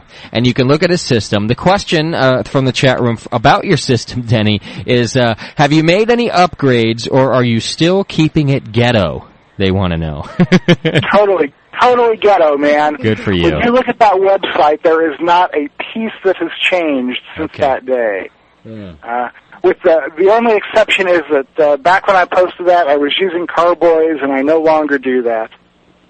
Now, that's a good question, and it's going to open a can of worms. Before I ask you that, I'm not looking at your system. What are you using as a wort chiller? How are you chilling your wort? A 50-foot piece of 3/8-inch copper tubing coiled for an immersion chiller. You just go straight immersion? Yep. How long does it take you to cool it down, and what are you cooling it to? I'm curious because I want to relate it to my own system. Today, let me see. Today, the ambient temperature today was in the mid to upper 80s. Okay. I cooled my wort down to about 62. I let it run for about half an hour or so, but it might have been done before that because I was out working in the garden while it was cooling and not really paying any attention. Let's say, in 30 minutes it went from boiling to 62 on an 88 ambient day. Now, do you go in there during that period and whirlpool it? I definitely, yeah. I not so much whirlpool as stir. I'm not trying to accomplish a whirlpool. You're just stirring it up. I just stir it to get some convection action going there and, and equalize the temperatures and stuff like that. Yeah. And I try and do that every, 10 or 15 minutes, something like that. Okay. The more you do it... Go ahead. I was going to say, the more you do it, the faster it cools. So whatever I get around to doing. See, I think that's the key because I wasn't doing the stir thing for a while. I thought, hey, throw that sucker in, you're going to be just fine. And I was getting down to 80 degrees in about 45 minutes, and that's it. I couldn't get lower until, I woke up a little bit and realized you got to go in there and stir that sucker up because if the wort is still, then obviously only the 2 inches from either side of the chiller are what's cooling, and the rest of the thing is hot as hell. So you got to keep going in there and stirring. And I did that last time, although I've still not been able to. I use an immersion too, and I can't get below 70, even with the stirring. Well, could be conquered.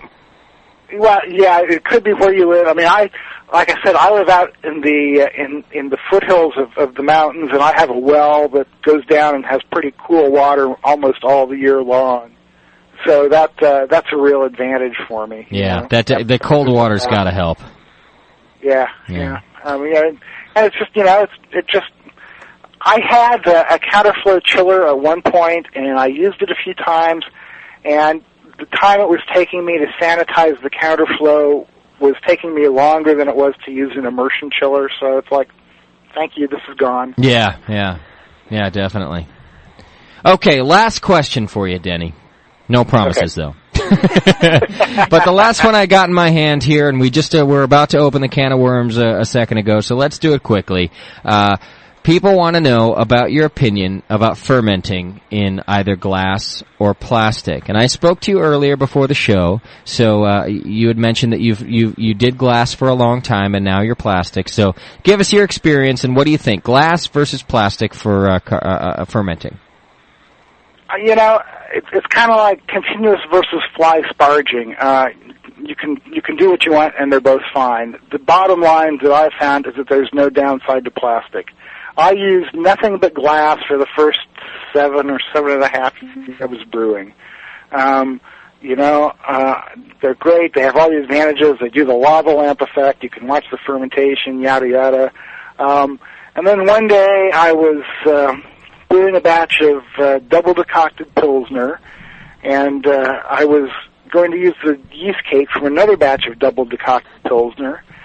And long story short, in the process of racking beers and transferring and getting ready to reuse the yeast cake, I not only broke the carboy with the original 5 gallons of Pilsner I was going to use the yeast cake from. I broke the carboy that had the second 5 gallons of Pilsner and lost 1.5 gallons of that. So I lost 6.5 gallons of double decocted pills by breaking 2 carboys within a 3-hour period when I was completely sober and being extremely careful with them. Wow. Proving that shit happens. Yeah. You know, and at that point I said to myself, okay, fine, I've got like a dozen carboys here, I'm done with them, I'm going to buckets. Right. So I started I do my primaries now in either buckets or 10-gallon cornies, and I do my secondary when I do a secondary in a 5-gallon corny. And I couldn't be happier about it. I have had absolutely no problems using buckets. They're cheaper to buy. You can stack them all up in one place to store them, so they take up a lot less room to store. They're more impervious to light. You know, I just have not found anything wrong with using buckets. You've not had any trouble with contamination or in flavors from. You've been fine all the way through. Yep, completely. Okay. No issues whatsoever. There you go. You got it right from the Denny. Other people disagree with you. You know that, Denny. Oh, yeah, well, you know, and it's like, you know, I'm not God. They can disagree with me. Now, that's a modest thing to say. Sure. I'm not God. Yeah, right. One of my friends claims I'm a minor deity, but that's about it. That's right. I've given you the name Homebrew Royalty, but I didn't throw deity in there yet. People, although you got to leave that to the listeners. You never know what they're going to say. Yeah, right. I think Homebrew Bozo is pretty appropriate, actually. Well, I gotta say that I wish I might talk to you some more. I think on your next visit we're going to talk more about this plastic versus glass, because I got to tell you, I'm not so concerned about the breaking thing. Although I'm in the same boat as you are. Like you went for years and years and never broke anything, and then when you did, you switched over. And I've not broken anything yet, so I have no reason. My biggest complaint about the glass. And I'm sure you know this, and everybody who uses glass knows it, what a pain in the ass it is to clean. Because you can only get in there with the brushes, right? And buckets are so easy, man. Yeah, you just open the top and you reach right in and you're done. So use a sponge. I soak them in OxyClean for a while, then wipe them off with a sponge. Boom, I'm done. Yeah. See, I like that idea. I'm still nervous about, especially because I'm a germ freak in general, which is why I've not had contamination problems with my beer, because I'm such a germ freak. But you know what they talk about? They say that the plastic gets, it has abrasions, and then and it imparts flavors from your last beer. Oh, come on, Bollock. Well, you know, I have not found that to be true, and even if it does, then you go out and you spend another $6 for a new bucket. Exactly. You know, after you've done $50. I mean, the thing that finally convinced me was I had several friends who came home with NHC gold medals for beers fermented in plastic buckets. There you go. And it's like, being pragmatic, you cannot deny the results. Yeah, that's absolutely right. I think you've convinced Daniela, because she's like, got this look on her face like she's going to go throw my glass carboys in the gutter. Because I think they are dangerous, and every time I touch one, you almost freak out, because you know that they break easily, and they can really mess you up if they do. And I think, why not go with plastic? Yeah. It works in cooking for me too, you know, to store things and everything. It doesn't take the flavor necessarily. Yeah, well, you know, this is another case where you need to try it for yourself and prove it to yourself. Yeah, exactly. Yeah, except that proving it to yourself here might mean stitches. No, prove the plastic to yourself. Yeah. Get a bucket, man. Go spend $6, get a bucket, ferment beer in it, and when it tastes as good as any other beer you made in glass, then you'll see. Yeah, no, that's an excellent point. An excellent point. All right, so Danielle, are you doing your next batch in a bucket? Yeah, you bet. Yeah. Yeah, Look because at you, Denny knows what he's talking. I'm happy to take on good advice from people who have brewed 250 batches, whereas I have brewed 3. Yeah, but you are a Jameel fanatic too. So when Jameel comes in here next week and tells you to use glass, what are you going to say then? I'm going to tell him, look, Jameel, I'm sorry, but I think Denny has a good point there. Yeah. Yeah, I can tell Jameel. Well, you hear that, Denny? You know, Jamil, believe me, I have a great amount of respect for Jamil, and he's a great guy. Now fuck that guy, Denny. This is the Denny Show. Different one. Okay, great. Yeah. I thought you were talking. But he and I have disagreed on a number of points, and I think that we both respect each other enough to realize that when we disagree, that there's something there to experiment. So Absolutely. Daniela, I think what you should do is ferment in plastic and make him drink the beer and say, okay, does this suck or not? Yeah, and he's never going to say it sucks. No, hey, now he'll say if it does, he'll say it. That's a good idea, Danny. I'll do that. That's a great idea, Denny. You know that Danielle is a silver medal winner. Oh, don't pry with that. Really? Yeah, she her first beer that she ever entered in a competition won the silver medal, and way to go! She got 39 points on that bad boy. Oh, that hurts. Yeah, I know. How rough is that? So I think it's a great idea that you say you put that award-winning recipe into a plastic bucket and hand it over to Jameel and see what he has to say then. Yeah, I'll do that. Do it, please. Do, and let me know what happens. I will. Now, that's the great thing about guys like Denny and Jameel coming in here is that they speak from experience. When they come in here, they're not talking about, hey, I read this thing about plastic. They're both speaking from experience, and they both have a lot to say about what they've brewed. And the best advice that they always give is to do it yourself, and I like that. I respect that about you guys. And brewing beer is very much a thing of experience. I mean, beer has been brewed for thousands of years, and it got better, right? Yeah. So listen to the elderly. That's right. She just called you the elderly. She didn't mean that, Denny. No, you've seen me. I'm elderly. Daniela, okay, in English, you say, listen to your elders. Oh. You don't say, listen to the elderly. Well, that's what I meant to say. No, man.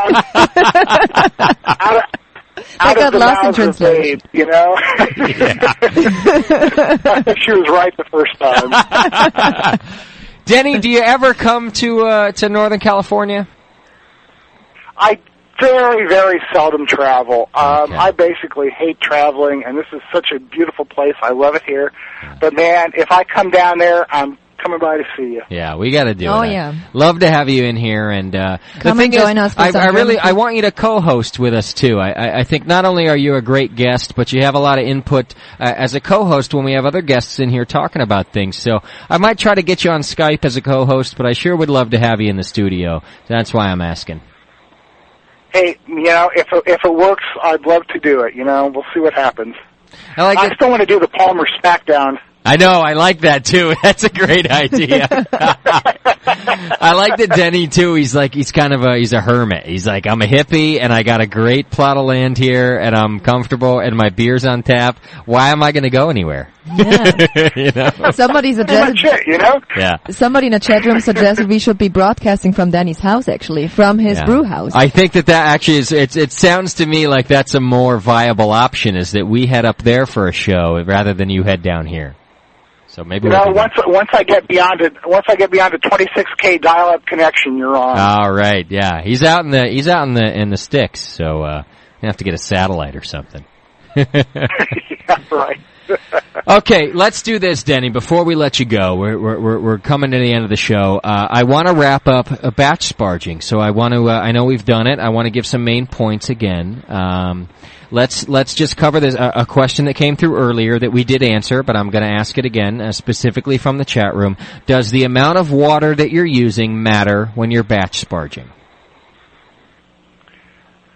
The amount of water only matters to the amount of sparge water only matters to your boil volume. Okay. Mash with your normal liquor to grist ratio. Okay.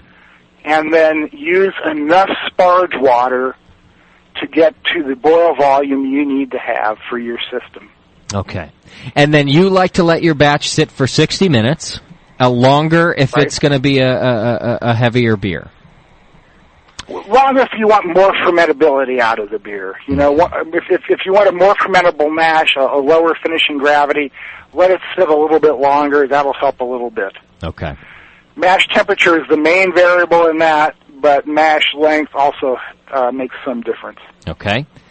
Then you're going ahead and you're heating up your water for your sparge water. And what you're looking for after you've done your mash runoff is you're looking for the remainder of your wort volume. So, whether that be 3.5 gallons, whatever it is, you gotta measure your main mash volume and figure out what you need to come out with. Denny you put yours up to 185, you said, right? Yeah, 190, anywhere along in there, as long as when you add it back into your mash tun, the grain stays below 170, you're cool. As long as it's below 170. What if it's so far below that it's at 155? No biggie. That's okay? All right. Yeah. Basically what you're trying to do by raising the mash temperature or raising the grain bed temperature is to make the wort less viscous, which theoretically gets more sugars out of it more easily and increases your efficiency. Okay. It's one of those minor points. It doesn't make enough difference to freak out if it doesn't happen. Okay, perfect. So you dump that water in there. You're looking for below 170. You don't have to let it sit. What you want to do then is stir it up. Just get it all stirred up. You're rinsing that grain bed, so stir it all up, and then you're going to do your Vorloff again. You're going to go ahead and recirculate. It only takes Denny a couple of minutes because of the bottom that he's got going on. But you want to make sure that it's clear. There's no chunks in there is basically what we mean by clarity. As soon as you get no chunks, you run that off as fast as you can, right, Denny? That's it, man. You run it off, and you get your full wort volume, and that's it. You're done batch sparging just after those two simple steps? That's it. There's nothing else. All right. You can't make it any more difficult. Yeah, see? I have to make things difficult, Denny. I'm finding it hard to believe I'm going to have to try it myself. Yeah, I would like you to try it, Justin, and let me know what you think. Yeah, I'm going to do so. I'm going to go ahead and give up my fancy little sparge arm that's a lot of fun to use. You're so proud of the sparge arm. I love that thing. I'm telling you, I don't know what it is. It just spins all by itself as soon as you put the water through it. It's real fancy. It's very easy things that make you very happy. Yeah, it doesn't take much. Also known as a whirly gig. Yes, exactly. I love my whirly gig. And I'm going to have a hard time shelving it, but I think I'm going to, for my next batch, I'm going to shelf my whirly gig, and I'm going to batch sparge, and I'm going to come back and give a report. And do a double crush too, man. You know what? I'm going to. Although, wait a minute now. I'm only supposed to change one variable per batch. Right? You're right. You're right. So try the batch sparging first, and see what happens, and then try a double crush with the batch sparge after that. Yeah, that's what I'm going to do. See, you got me all excited because I'm like ready to change everything at once. Like, that's my MO. I'm like, change this and change that, and I'm trying to get myself out of that habit. So I'm going to go ahead and batch sparge first, but then, yes, I certainly want to double crush the next time because I'm really curious about the difference there, too. So, here's what I'm going to do. When I do my batch sparge, I would like to, on a Sunday show, and we'll just do a brief segment about it, because people want to follow up about what I've screwed up next anyway. So when I talk about it, I'd like to get you on the horn here for just 10 minutes and talk to you about what I did. Can we work that out, you think? Sounds great. Okay. You bet, man. Just let me know when you're ready to do it. All right. That's what I think we're going to do, because I am going to batch sparge next, and then when we report, we'll get Denny on the horn here, and we'll talk about it. So. Sounds great. The great Denny Conn, homebrew royalty. He didn't name himself that. I gave it to him because I think it fits. The guy has a great attitude about brewing and really keeping things simple and brewing great beer on top of that. Denny, we didn't get into your recipes. Could you do us a favor? I've seen you on our forum there. You just got registered. Would you mind at least putting up that rye IPA recipe on our forum? You know, I will be more than happy to do that, Justin. That'd be awesome because some of our users use the other forums, and I know you've probably posted them before, but a lot of our guys are strictly Brewing Network forum, and I think it'd be real cool if you posted because we did want to talk about some of your great recipes that people really talk about. So maybe put up the rye IPA recipe, because I know everybody talks about that, and I'm really interested in it myself. And maybe if you have your recipes elsewhere, just go ahead and stick a link in there, and let it, I don't care if people go to other sites to find them. That'd be great, just to find your recipes. Would that be cool? Sure, man. I'll get it on there Monday or Tuesday. All right, beautiful. Denny Conn's famous rye IPA recipe. We'll put it right there on the Brewing Network forum. If you haven't signed up yet, there's a good reason to do it, just right there. Denny, I can't thank you enough. I'm sorry about the trouble we had in the beginning there. Hey, no problem, man. Glad we got it worked out. Yeah, absolutely. It sounded great for the rest of the show, and I really appreciate the time you spent with us. I'm telling you, I want to spend more time with you on the air, so we're gonna keep in touch. Okay, man. Let me know. We'll do it again. It's been a gas. All right. Thanks, Denny. You take care, brother. Bye, Denny. Okay. Bye-bye, you guys. Talk to you later. All right. Bye-bye. Now there he is, Denny Conn, the long-awaited. We've been waiting to get him on here for quite a while. How great was that? Yeah. No, what a good dude. Yeah, he is good. He's a cool guy. It bums me out that he doesn't live like right around the corner. Yeah, me too. I think I'd hang out with Denny like every other night. I bet you would. Yeah, well, he'd be hanging out smoking the hookah. He has a life, though. Yeah, well, you don't know that. All right. Hey, folks, I apologize about those difficulties in the beginning. I hope it came out well. We got a good archive out of it, I think, because once we got the sound right, I know it's going to sound good, at least on the recording. So if you missed any portion of it because it wasn't sounding good or you were getting dropped out, I do apologize. A lot of listeners today. It will be on the archive, which I'll be putting up here just in a few hours. It'll be when you wake up in the morning, Denny Conn's archive will be available to you, and we can just get it right there. Cool. Yeah? Okay. Daniela, what do you think? The first show without full studio of hosts and co-hosts and guests, and how was it for you? Smells much better in here. It does smell better. The temperature's nice. Mm-hmm.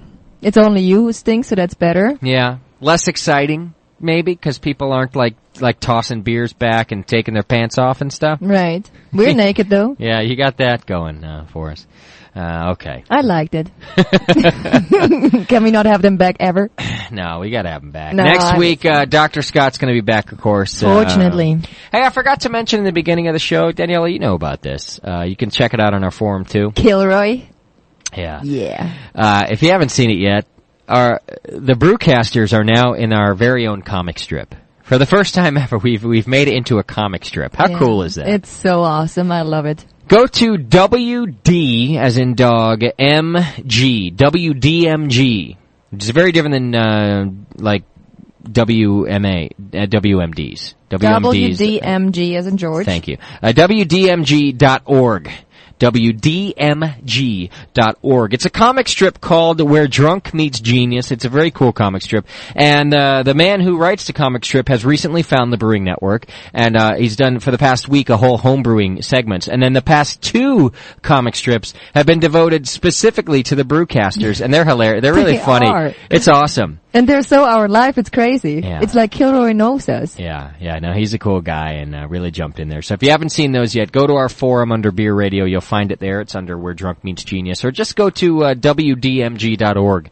And today's strip is a Brewcaster strip right there. Yeah. So check it out, and it's a lot of fun. Sign up for our newsletter. I know a lot of you already have, but sign up if you have not already, because we'll be putting out the new newsletter this week, and I think you're all going to be real happy with it and pleasantly surprised at the work that we've done here. If your shirt's not available in our web store, click the store button right on the homepage. We will be getting new shirts for you soon. We're going to order them on Monday. So if you didn't find what you need, hang in there. It'll be back. What's Jamil doing tomorrow? Oh, yeah, that's right. It is the Jamil show tomorrow, isn't it? You better be here. They're covering mild. Ooh. Yeah, mild. That's the topic tomorrow at 10 a.m. with Jamil and John. He will be in here doing the show live. Hey, good job on Daniela's World Vigorously. Thank you. That'll be a new segment every week covering things going on having to do with beer all across the globe. Daniela's World Vigorously right here on the Brewcaster Show. Thanks, Justin. Yeah, very cool. All right, thanks everybody for hanging in there with us, and have yourselves a good night. We'll see you next Sunday with the Brothers White, both Chris White and Mike White from White Labs Yeast Company. They're coming in here to dispel some myths about starters and about cold pitching or warm pitching. You know, all that stuff we like to talk about here. It should be good show. Yeah, I'm excited too. It'll be good. We got some friends in town from France, too. Mm-hmm. Maybe we'll get them on the air and talk about French beer. French beer? Yeah. Yeah, that's a blast. That'll be a short segment. Thanks, everybody. We'll see you next week and tomorrow morning on the Jameel Show. Homebrew, don't you really love that homebrew? Can't get enough of it. Homebrew, it blows my mind. I love homebrew all of the time. Yeah, I think I'll have me. Well, I'll have me one right now.